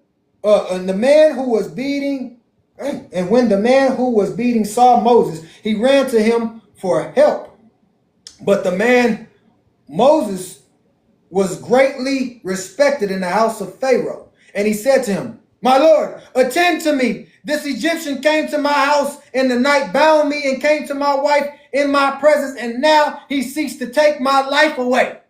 Who did he go to for help? He went to a brew. He went to Moses, who was respected in that place. And he told him straight up, hey man, this dude over here trying to unalive me because he want to sleep with my wife. Because he want to have what's rightfully mine. So he went to him. Moses don't play. about ours. Oh, you're not finna do nothing. Watch this, y'all. And when Moses heard this wicked thing, his anger was kindled against the Egyptian, and he turned this way and the other. And when he saw that there was no man there, he smote the Egyptian and hid him in the sand and delivered the Hebrew from the hand of him that smote him. What did Moses do? He looked right, he looked right and he looked left. He made sure there was nobody watching and he knocked that nigga off. So no. And then buried him in the sand. Kind of like what we do. We check out and make sure ain't nobody watching, ain't nobody around. But it ain't, gone. Pretend like nothing even happened. Like nothing happened. Then buried him in the sand. Got somebody coming, probably we the people. Oh, let's say Abigail. Girl, what you doing? Oh, no, I'm not trying to. Gotta go. I'm tapping. It probably did it on accident. Yeah. Verse 40. I turn my page. Ain't this chapter short. And the Hebrew went to his house, and Moses returned to his home, and went forth and came back to the king's house. They left like it was nothing. The Hebrew went to his home, and then Moses went to his castle, like nothing happened. You follow me, Jay? Like nothing happened. Didn't care. Like, oh, that ain't one of ours. We ain't tripping. Peace out. Good riddance. And when the man had returned home, he thought of repudiating his wife, for it was not right in the house of Jacob for any man to come to his wife after she had been defiled. What did the man decide to do? He's like, oh, I have to let her go. I have to put the nail out the tent. She ain't one. She's already been defiled. Can't sleep with her no more. She's somebody else's now. And the woman went and told her brothers, and the woman's brothers sought to slay him, and he fled to his house and escaped. And on the second day, Moses went forth to his brethren and saw, and behold, two men were quarreling, and he said to the wicked one, why dost thou smite thy neighbor? And he answered him and said to him, who has set thee for a prince and a judge over us? Dost thou think to slay me as thou didst slay the Egyptian? And Moses was afraid. And he said, surely this thing is known. What did the woman run and do? She ran and told that. Oh, yeah, like we do. She told everybody Like we do. that Moses and her husband took out the man that she was sleeping with. Then went and told the two brothers. So who's the two men that they talking about? Because see, on the movie, it make it like it's two men up there working. Right. And stop laughing at me. Stop laughing at me. Oh, sorry. On the movie, it make it like it's two men up there working and they beefing over the work. No, them was her two brothers that she was talking about. This make more sense. There was the two brothers. Now they talking to Moses like, who died and made you the boss? Right. Who? Huh? So Aaron and Moses? No, these are two other men. These are two men of the woman that got caught in the adultery situation. These are her two brothers. And now they talking to Moses because they know what Moses and her husband did. Moses knocked them off, and then them two hid the body together. So the man then went back and he done spilled the beans to his wife. She mad because he don't want to be with her no more. So what did the woman go and do? She go get her two brothers. I'm going to go tell y'all. I'm going to go get my brothers now. So Moses like, oh, got to move around. Too many people know what we done did. Right. Verse 9. And Pharaoh heard of this affair, and he ordered Moses to be slain. And the Most High sent an angel, and he appeared unto Pharaoh in the likeness of the captain of the guard. And the angel of the Lord took the sword from the hand of the captain of the guard, and he took his head off unto Pharaoh in the likeness of a captain of the guard. And the angel of the Lord took the sword from the hand of the captain of the guard, and he took his head off. Let me read that one more time. Took his head off with it, for the likeness of the captain of the guard was turned into the likeness of Moses. What? Yeah, that's... What happened? The Most High is making sure Moses is going to be what? Protected the whole time. Because now he done sent somebody in there in the likeness of Moses. Again, y'all ain't heard this on the Prince of Egypt. Don't watch the Prince of Egypt no more. Just read the book. You'll get more out of the book than you get in that story. that we've been lied to. But again, the likeness of a man, and he did what? He chopped his head off right in front of him, like he was Moses. This was so Moses could get away. The real one. This ain't the right one. Where we at, y'all? 11. Yep, you're an 11. Okay. And the angel of the Lord took hold of the right hand of Moses and brought him forth from Egypt and placed him placed him from without the borders of Egypt at a distance of 40 days' journey. So this is how Moses got over there. The angel took him like, hey, Moses, you got to get gone, man. They think you already dead. You know, you can't be seen out here in Egypt no more. So he took him away. That's how long journey?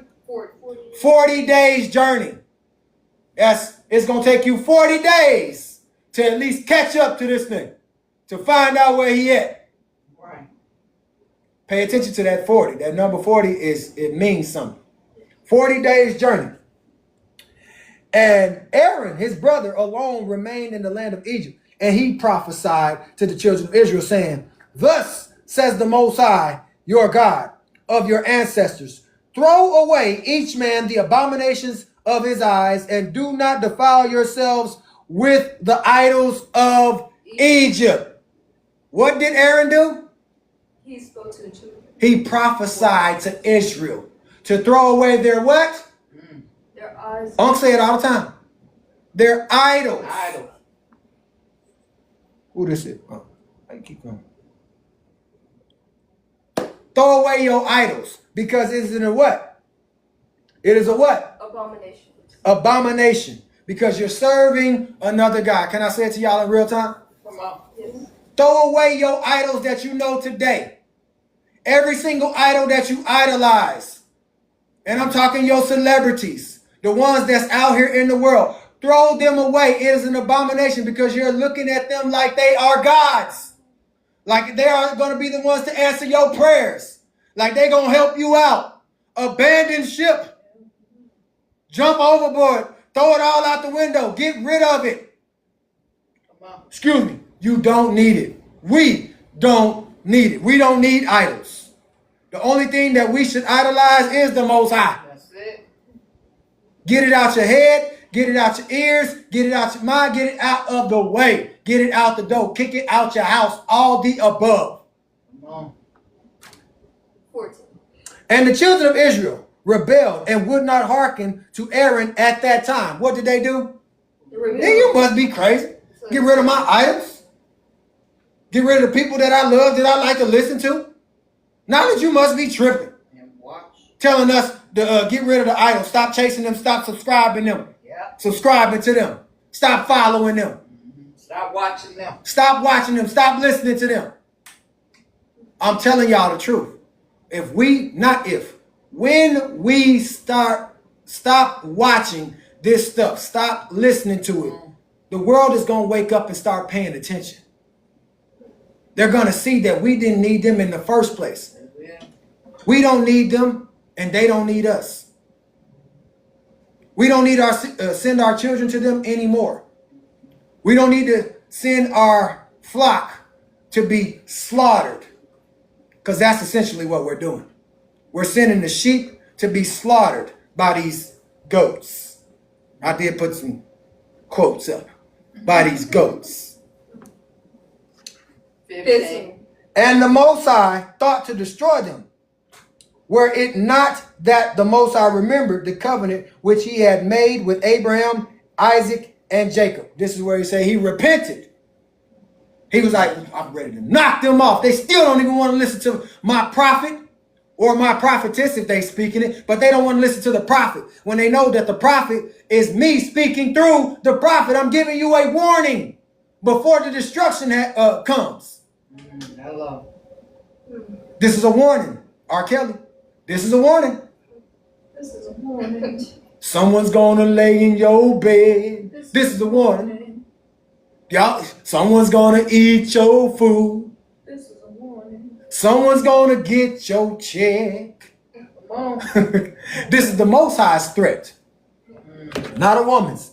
In those days, the hand of Pharaoh continued to be severe against the children of Israel, and he crushed and oppressed them until the time when the Most High sent forth his word and took notice of them. Can I jump into 72? It's short. Yeah. Y'all gonna like this because it's gonna lead up to what just took place. Y'all see the Most High, he was remembering his children in the chapter we just read. But because they don't want to abandon,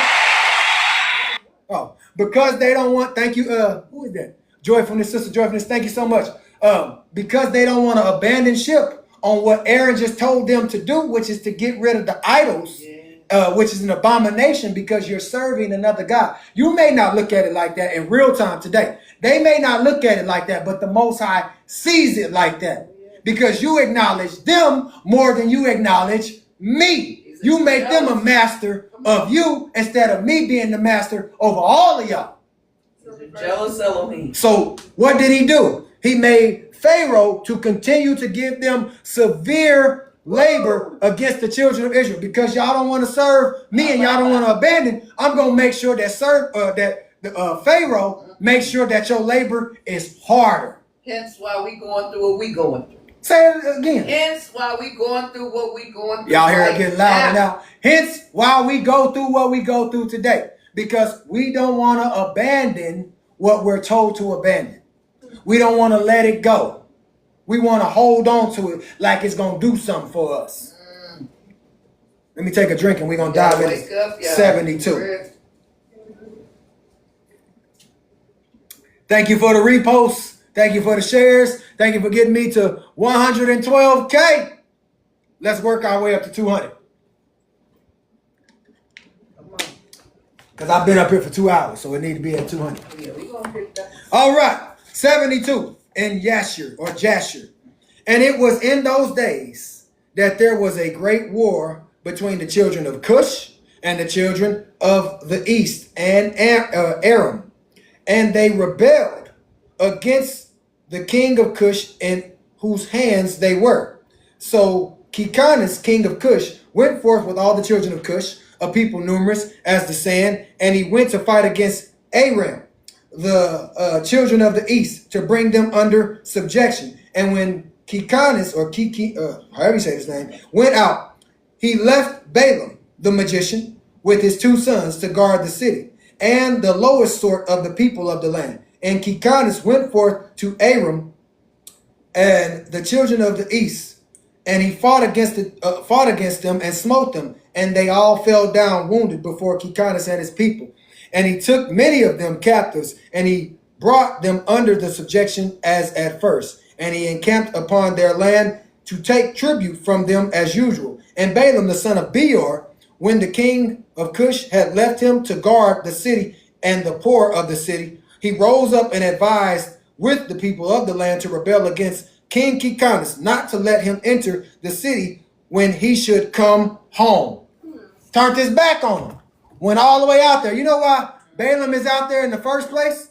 Oh yeah. He's scared of Moses. He was scared. Moses wants to take this thing out. And now that he done rose up because the king done left, he said, look, don't let him back in. We ruling now. Turned his back on the one that accepted him in. Ain't that how they do all the time? Turn your back on them. We can't let them in no more. Nope. I'm the king now. I'm on top.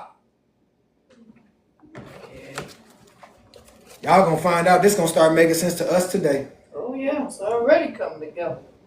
And the people of the land hearkened to him, and they swore to him, and made him king over them, and his 2 sons for captains of the army.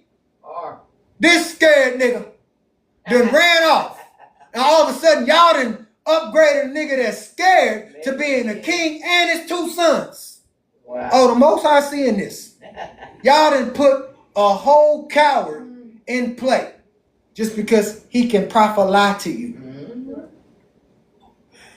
So they rose up and raised the walls of the city at 2 corners, and they built an exceeding strong building. Why are they building this building? Because they got to keep Israel out. They got to keep Moses out. They got to keep the Brews out. Because them over there, they know the truth about me. But these over here don't know the truth. So we can't let nobody in that ain't already here. If you leave, you gotta stay gone. And at the third corner, they dug ditches without number between the sea and the river, which surrounded the whole land of Cush. And they made the waters of the river burst forth there. Thank you again.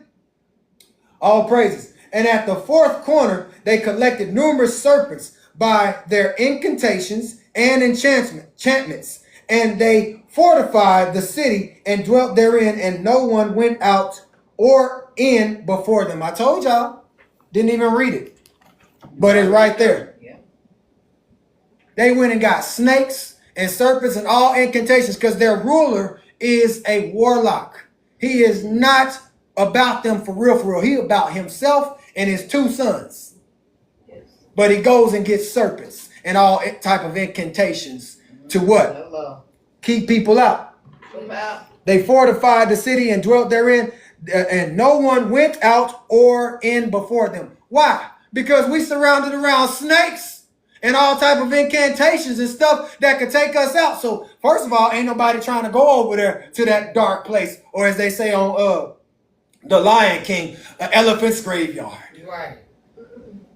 That dark black place over there. It's just shadow. nasty. That shadowy dark place over there. In the shadow. Because why? It's serpents and all type of unalive things all around there. Me personally, if I see snakes, I'm moving around. I'm not even going towards it. You can have it. And I'm definitely not trying to leave if that snakes is surrounded around the place. I'm not even finna try to cross over. Staying right here.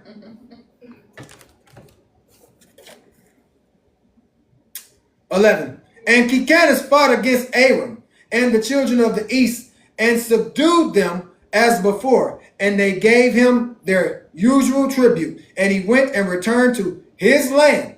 And when Kikanis, the king of Cush, approached his city and all the captains of the forces with him, they lifted up their eyes and saw the walls of the city were built up and greatly elevated. So the men were astonished at this.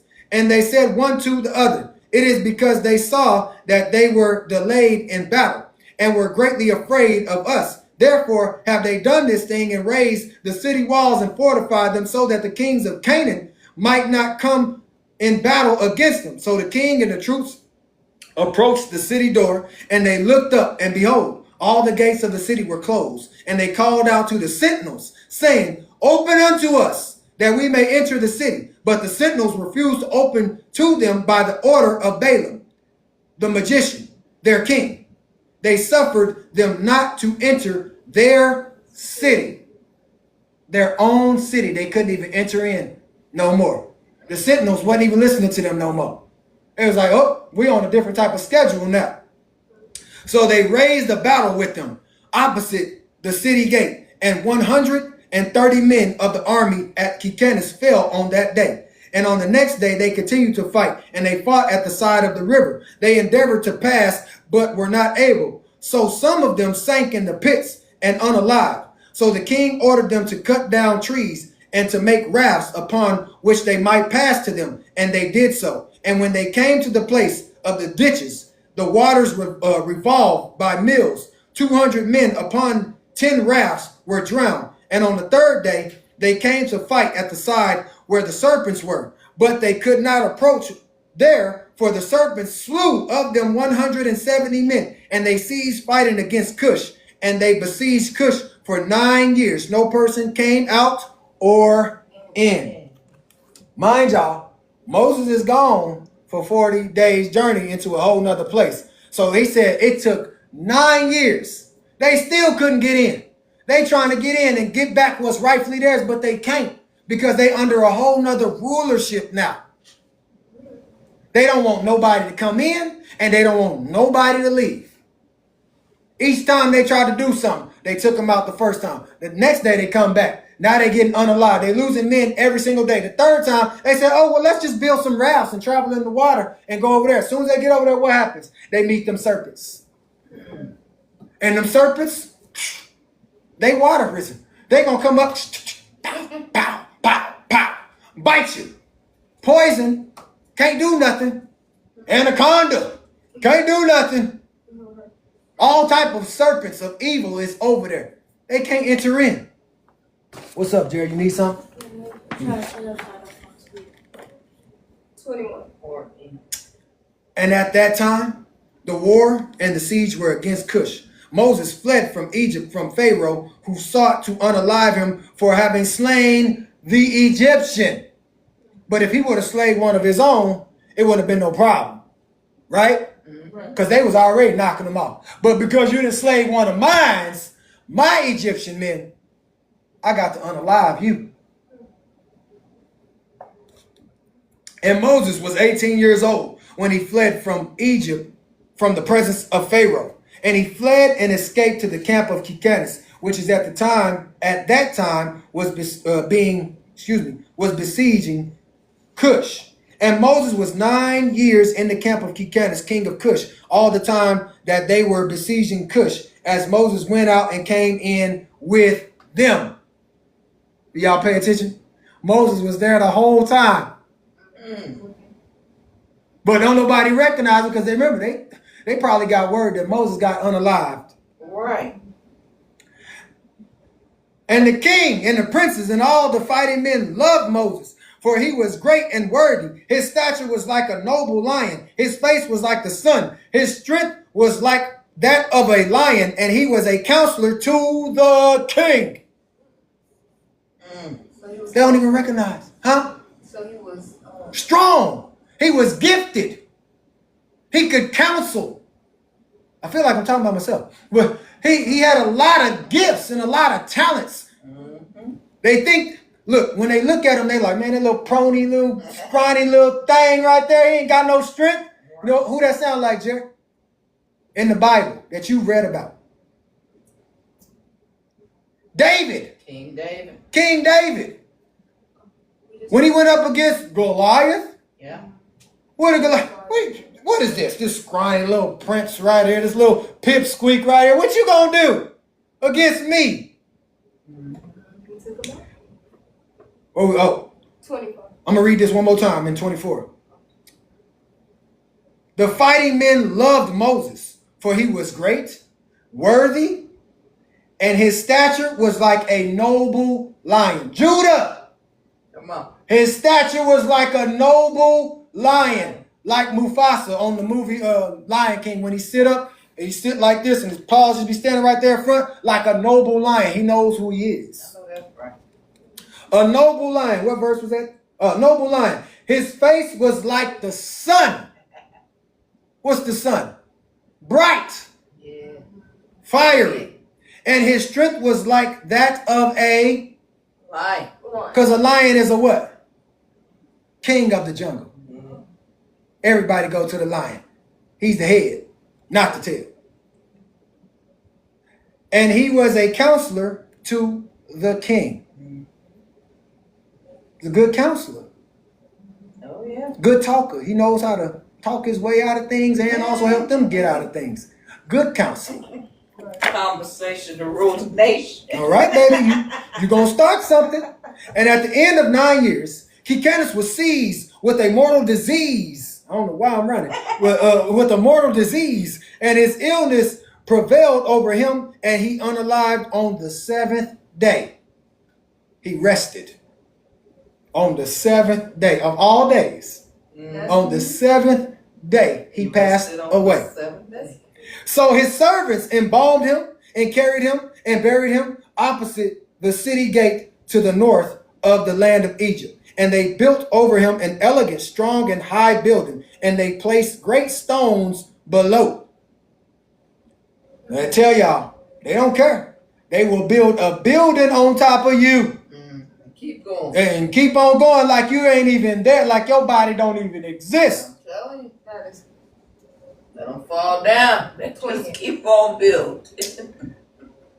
And the king's scribes engraved upon those stones all the might of their king, Kikanis, and all his battles which he had fought. Behold, they are written there at this day. You need to find that place. Now, after the unalivement of Kikanis, king of Cush, it grieved his men and troops greatly on account of the war. So they said one to the other, give us counsel what we are to do at this time, as we have resided in the wilderness 9 years away from our homes. Where they at? Where's Moses at? I just said it. What do you? In the wilderness.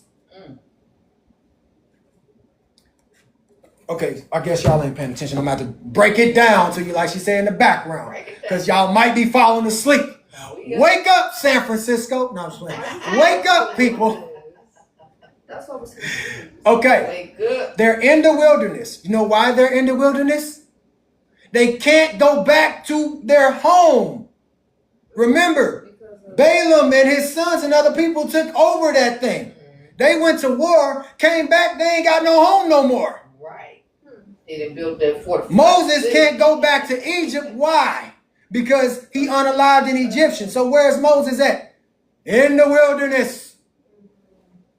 I told y'all stop watching the Prince of Egypt. It's gonna lie to you. They in the wilderness. What's up? Let me get a drink. I'm running out of water, please.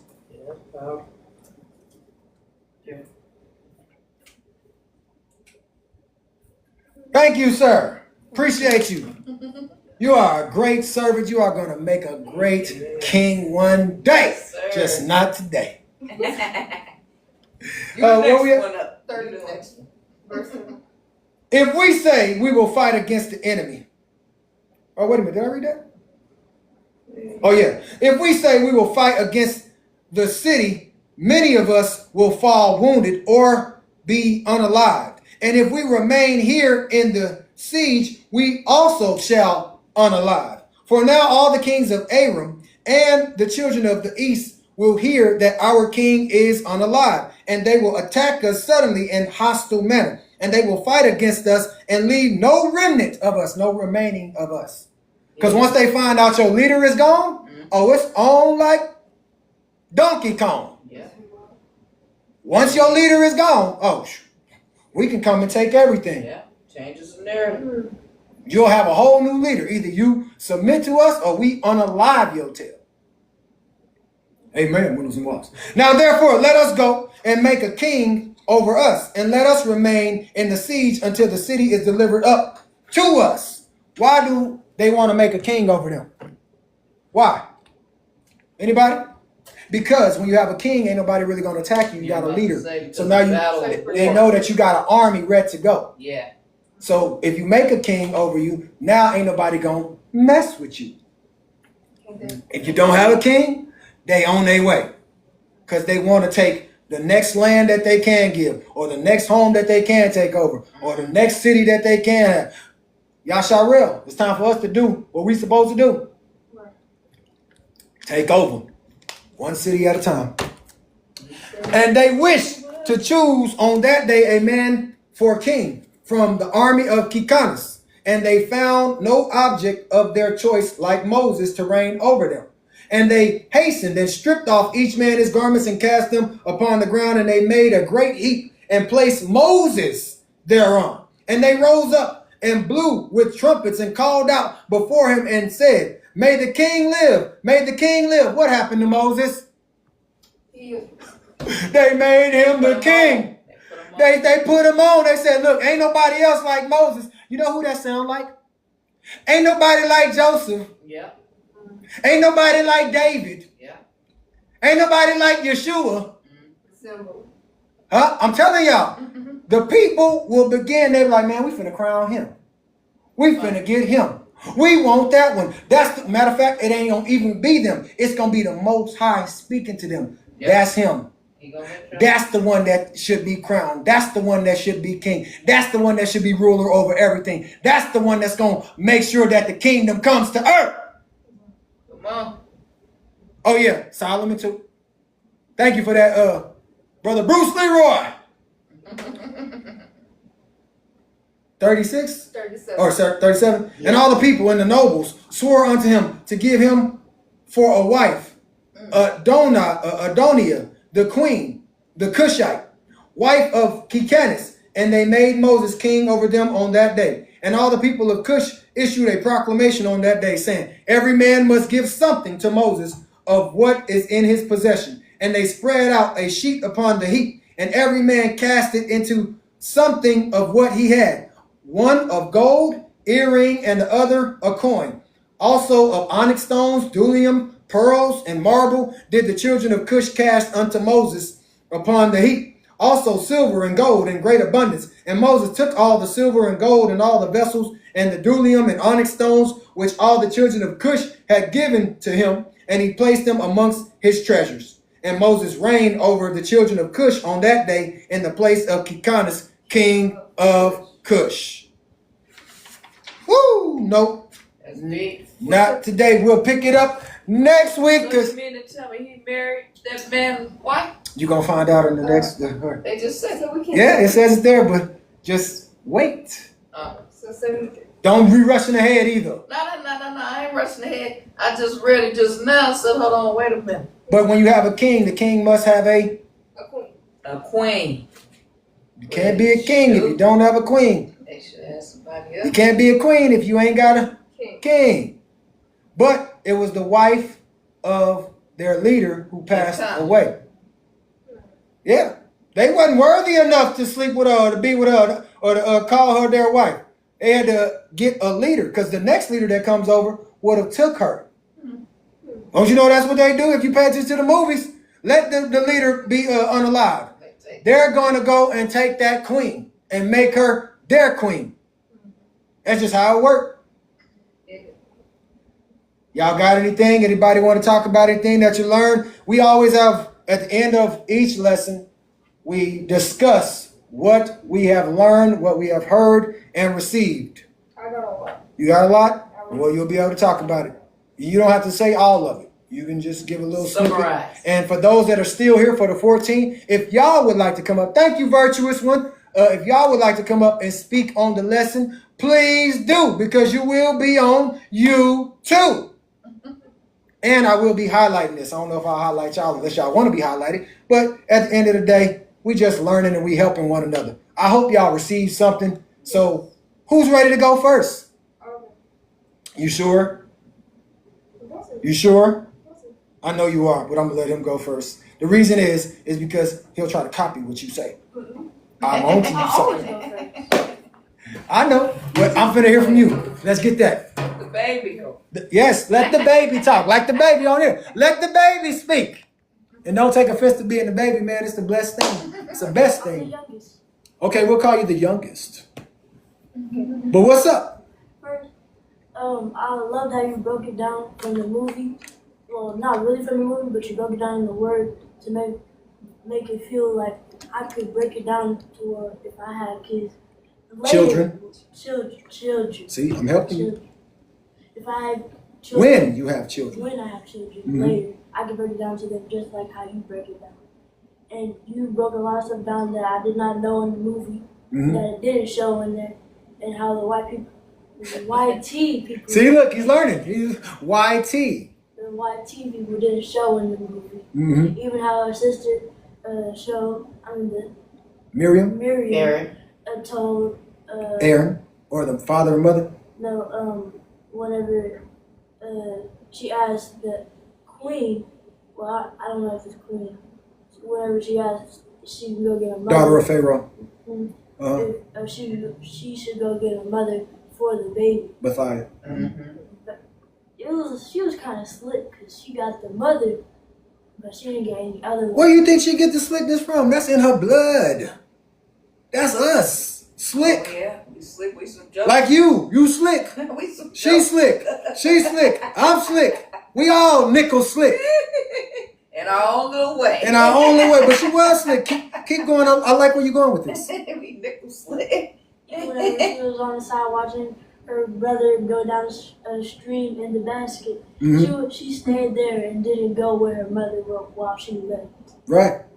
She- Because she was the guardian of him. Remember, she prophesied him into the world. Mhm. She prophesied about him becoming the savior of Israel from the Egyptians. Miriam was tired of working for them Egyptians. Tired of looking at her people working for the Egyptians. Tired of the Egyptians taking out all her cousins and her other brothers and sisters out there, because we all family. But still, she was tired of looking at that. She was ready to see a new leader. New year, new leader. Oh, yeah. Go ahead. Yeah, but it was just like she was kind of slick. Mm-hmm. Even though I know I was slick.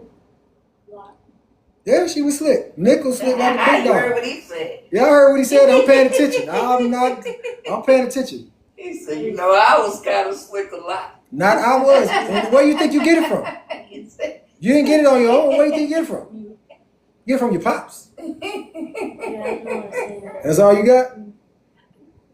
Is that it, or you got more? That's it. All nothing right. about Moses. No. Probably next lesson. Boy, What? listen, you got their attention span is not all the way there. Yeah. If it was a cartoon, if it was the Avengers, if it was Spider-Man, he'd quote the whole thing. All right. Venom. With all the gadgets, Yeah. gadgets. Tell you what their names is, Eddie Brock and all that stuff. Oh, yeah. Come on, Nina. What I got from it is like what you said with the slaves, like how we are today, how we work so hard when we really don't have to. Like you said, with our businesses and stuff, like if we, put ourselves on with like the businesses we have to work for, like those type of people. If we actually went back to the old times, like how y'all said, the old ways, Mm-hmm.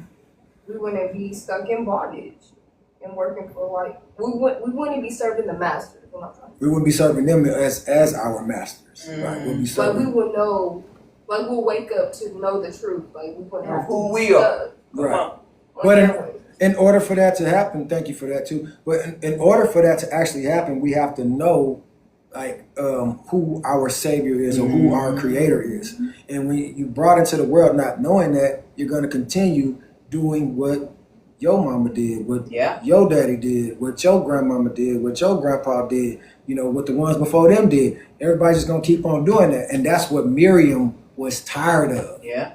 He's like, we can't keep on living like this. The Levites over there, the priest over there, they not living this way. But here pretty soon, they probably gonna fall in line too, because it's starting to spread pretty rapid. Go ahead. And also like with Pharaoh, how he was jealous of Moses, like he was trying to take his position because, like I'll say like with the was it the firstborn with the males? Yeah, when he tried to, When he was like unalive the male children. unaliving them in the water. Mm-hmm. That could have been Moses, but no, Moses was protected from what could have happened. It didn't happen because the Most High was looking out after him, and also his sister, how she kept going back to make sure nobody was touching him. Mm-hmm. So that it just showed me like Moses, he was chosen, so it's like nothing could touch him. All right, that's it. Oh, I had more. It's up to you if you want. It's up to you if you got Break some down a more. little bit more. You're doing so well. I mean, it's up to y'all. Y'all She got nervous. more to say. How he took the crown from like the king, and like how they said, "Oh, he's just playing. Oh, he's just a baby. He didn't mean to do that." No, he knows what he was doing. He's getting what is rightfully deserved. to Come him. on. Like, It was his rightful already position. instilled. Like he Yeah. knows the truth. He knows he's stepping in his position. Like he knows, hey, this belongs to me. Hello? Why you looking like that, baby? I'm just. She prophesying. I'm just observing. Don't let this just be on TikTok and on YouTube like this. I want to see this for real, for real. Thanks for sharing. All praises, all praises. Thank you for joining in, LaWanda. Baby? That's all I got. Well, that was a beautiful live. Thank you for Where my breaking sexual chocolate claps at? breaking it down. I don't know why you call it that. Thank you. I know I learned a lot. Like Jared was saying. He said, you watch the movie Prince of Egypt, or even you read it in the Bible, but it definitely wasn't broken down like you just broke it down, or furthermore, how we just read in Jasher.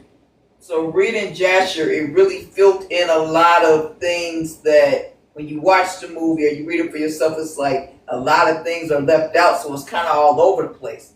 But number one, I didn't know that Balaam was the one that was counseling, Pharaoh, letting him know, hey man, this is the one. It's one that's gonna come up. But when he actually was protected and safe from, his mom making a basket and he was drifted off into the river one night, and then Pharaoh's daughter chose him, he was letting him know, okay, that one that took that crown off your head, he that one.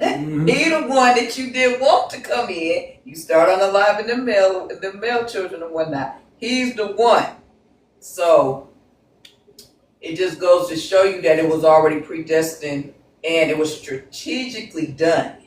Even to the point where when he found out that was him, Balaam was like, oh, you know what you got to do now? You got to take him out. But again, Yahuwah is so magnificent, on time, awesome. He will protect his children, like Jer said. It's a trip though, because I don't know if our children are paying attention, but this morning I gave them a full study on angels unaware and how they can come in, or you can see them and not even know that it's an angel, because they will, transform themselves like a human. Right. And we was reading on Manoah and Samson's mom and dad, matter of fact, in Judges 13 and 14 this morning. Yes, sir. And that's exactly what happened in the story with Moses. Yahuwah sent that angel in when Pharaoh was getting ready to take Moses out. Once he realized that it was him, once he took that crown, but the angel said, okay, I tell you what, let him choose between the onyx and the fire. If he chooses the onyx, he meant to take that off your head. If he chooses the fire, oh, he just a baby. He don't know what he's doing. Moses got ready to touch that onyx. But the angel moved his hand towards the fire. That was strategically done. But that is what was new for me. Because I didn't know that any of that even happened when he was a baby. Because that's not in the Bible. That's not on the movie. And even furthermore, that shows how he got his stuttering. When he said, speech impediment. Yeah, when he got that speech impediment, when he started stuttering and couldn't speak well. Because in the movie, he just say, I don't really speak that well. Let somebody else do it. You don't see his mouth messed up or nothing. Like, you don't see none of that. Well, it doesn't even say how that happened to him. Right. It makes more sense how his mouth got like that. How he got that speech impediment. You see what I'm saying? But that's why you have to read it for yourself. You can't be going off these movies. They ain't putting everything in there. He says, study to show yourself approved. And that's what we got to do, y'all. We cannot just be listening to these pastors and these pulpits. Hopefully, y'all not even going to the building no more. But that's a whole other story. Read it for yourself so you can get the full knowledge of what it's saying. That's what he wants us to do. But, that was an awesome breakdown. Even far as Pharaoh. Once he picked that fire up and put it in his mouth, he was like, oh, I ain't worried about him. That was just, that just happened to be him grabbing my crown on accident, throwing it on his head or whatnot. He didn't know what he was doing. But Pharaoh didn't understand none of that. He didn't understand none of it. He was just like, what is this? Y'all seeing what's going on? You're not supposed to. You can't touch the king. You can't touch the Pharaoh, and you definitely can't take his crown off his head. Right. So everybody else was astonished when Moses took the crown and put it on his head. But Pharaoh probably wasn't even tripping off that. He like, oh, my baby, he didn't grab my crown. He probably thought it was cute. Balaam's See what I'm saying? But Balaam threw that wrench in there like, hey, man. Remember that dream? Remember that dream I told you about, that one that's coming up next that's going to take your place. He that one. But yeah, I just love how this is broken down. But yeah, beautiful job. Those that was able to hear it, all praises. Like my husband said, it's going to be on YouTube. You can go back and watch it. Those that can, go back and watch it. These are powerful messages that the Most High is giving us to see what happened back then, but also what's going on now. Because just like our daughter just said, far as in the workplace, all that's going on now is a repeat. And if we pay attention to the past, we'll wake up to what's going on now, and we know better, we do better. And I'm going to land my plane on that. All right. I sent all y'all an invite if y'all would like to come up. If not, y'all know we're going to shut it down. Oh, we got LaWanda. How you doing? How you doing, Miss LaWanda? I don't know. I kind of want to hook it up. I want to hook it up. Oh, baby. Miss Lawanda, I don't even know if you know you up here yet. Borte, we have to do it God's way. And that's what It's you are good to doing, me. my brother. That's what you are doing. I just love anytime when you finish and the kids just giving their input. I was like, damn, yes, we are doing it. Like Uncle said, we have to take in charge. So anytime I hear them giving the so I say it this way, you break it out this way, it just gave me some chill. It just gave me some smile. And I know that yeah, what we are doing tomorrow when we are not here, we know that they are good. Because All we do praise. all these things for them so that we know when we are not here, they are good. So yeah, my brother, keep going, man. I Yes, know sir. Yes, today sir. I've been busy with these things, so but I always listen, but I cannot talk too much. So, but hey, yeah, it's all Yeah, I good. see Borte services, man. I'm like, I need that TV mount service.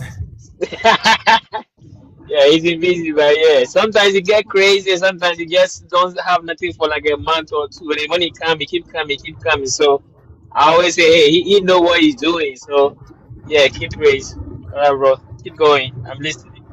Definitely, definitely. Appreciate it. Appreciate the encouragement. Oh, Bruce Leroy. Oh no, I'm just saying what's up to y'all. I'm eating right now, so I ain't got much to say. My stomach hungry, bro. But I'm Man, listening though. I've been eating this spiritual food all day, but I want some real food too. I'm hungry. No, I'm on the highway, so I was caught up. But I appreciate you, man. I'm got here a little late. My bad, though. I apologize. Oh, you ain't got to worry about that, man. Look, it ain't about that for me because, like my wife said in the background, I upload everything to YouTube. So if y'all ever want to watch anything, y'all are welcome to check it all out. So I've been doing it for years, so it don't hurt my feelings or anything like that. If people don't show up on time or be here, the numbers ain't up. That ain't what it's about for me. It's about the educational part of waking people up to what the scriptures truly say and just being used by the Most High. I'm coming up and eating. Everybody eating. It must be time to eat. All the messages that we do on Shabbat, y'all, every Saturday is on YouTube. Yep. I don't know if my husband put the YouTube channel or not. Go to that YouTube channel, comment, subscribe. Yeah, check out the Anointed Shepherd. It's DA_ Anointed Shepherd. I'm about to put it in the chat. But I appreciate y'all support, man, for real. I've been doing this for years. Oh yeah, he got many videos on that YouTube, y'all. Yeah. Many videos. My own twin. I sent it to him. I don't have TikTok. I'm like, well, you got YouTube. Mm-hmm. You know, it's no excuse. You know, to that you can't support your own people when they are doing something that's for the people, not for themselves. Thank you for that hashtag. I am Yasharel. But yeah, man, like when people get on these lives and they don't understand, I've been talked about, been rejected so many times. I don't even care no more. You know what I'm saying? I let them do what they do because it ain't gonna stop me. It don't hurt my feelings or none of that. And it ain't about me. It's about the Most High and the strength that He has given a brother, the anointing that He has given a brother, the way I teach. All these are just gifts that's been given to me. But all of us have gifts. Just need to wake them suckers up. You know, wake them up and do what the Most High has called you to do. He gonna send everything. So I don't be tripping and stuff like that. You know, it's crazy because when you read in scripture, they're being known that everybody was going to think that they were crazy for the mission that you have at hand. And when you go into it for real in the flesh, you're like, oh, you were already warned that it was going to be like this. So you shouldn't be discouraged, my child. So now we understand when you know that you have a mission and a purpose, but everybody around you is going to really think that you're crazy and they're going to leave you. And it's going to be your closest ones that you love. It's going to be the ones that you looked up to. Yeah, let me tell you, Bruce. Some of them just can't even receive it though. They been telling me that I was crazy. You crazy. Why would God be talking to you or talking to you or using you as bad as you is and you ain't doing nothing that ain't different outside of what everybody else do? Like, I'm not trying to be like everybody else. I'm doing what the Most High's called me to do. I'm a called out one. You know what I'm saying? Like, I'm good. It used to hurt that the family didn't show support, that the hometown don't put on, all of that stuff. It used to hurt. But as I like continue doing this and over the years, because I've been doing it for years, it's just gotten to where I'm used to it. If somebody want to say something crazy, I'm used to it. I don't trip. My wife asked me, she used to ask me all the time, like, how do you just keep on doing it? How do you always just not get mad or, go off on anybody, what have you? At the end of the day, I'm telling you, I've been trained for this. I got counsel with this. Yeah. Like, I can help other people. Now, don't get me wrong. I do lose my cool sometimes. I can snap with the best of them. I can be just like Moses and knock some stuff off. I can be just like any of them, David, whoever, and do some strange things if I wanted to, with the Most High's permission. But other than that, I'm going to just stay being me, steaming, Willie beaming. What do you say? Sing your song. Walking out that open door. Oh, she's singing for me. I ain't coming back no more. I see you later. I see you later. What's this say? Good riddance to you, Ted. Good I'm riddance. gone. Hey, and another thing, I'm going to say this and then I'm going to close it out. For those that keep on following me and then unfollowing me, I'm not going to follow you back at all.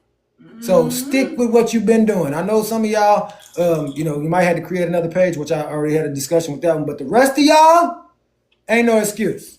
I'm not tripping. If you unfollow me, keep it that way. I don't need you.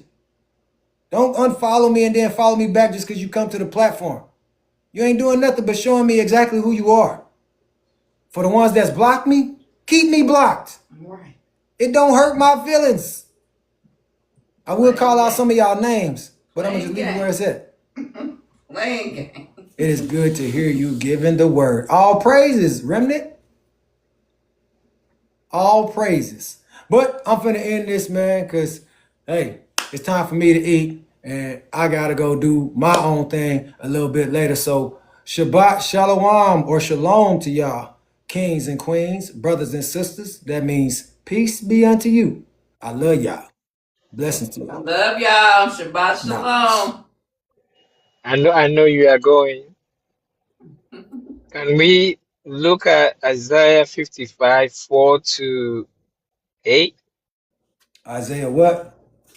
5, 55. yeah, verse 4 to 8.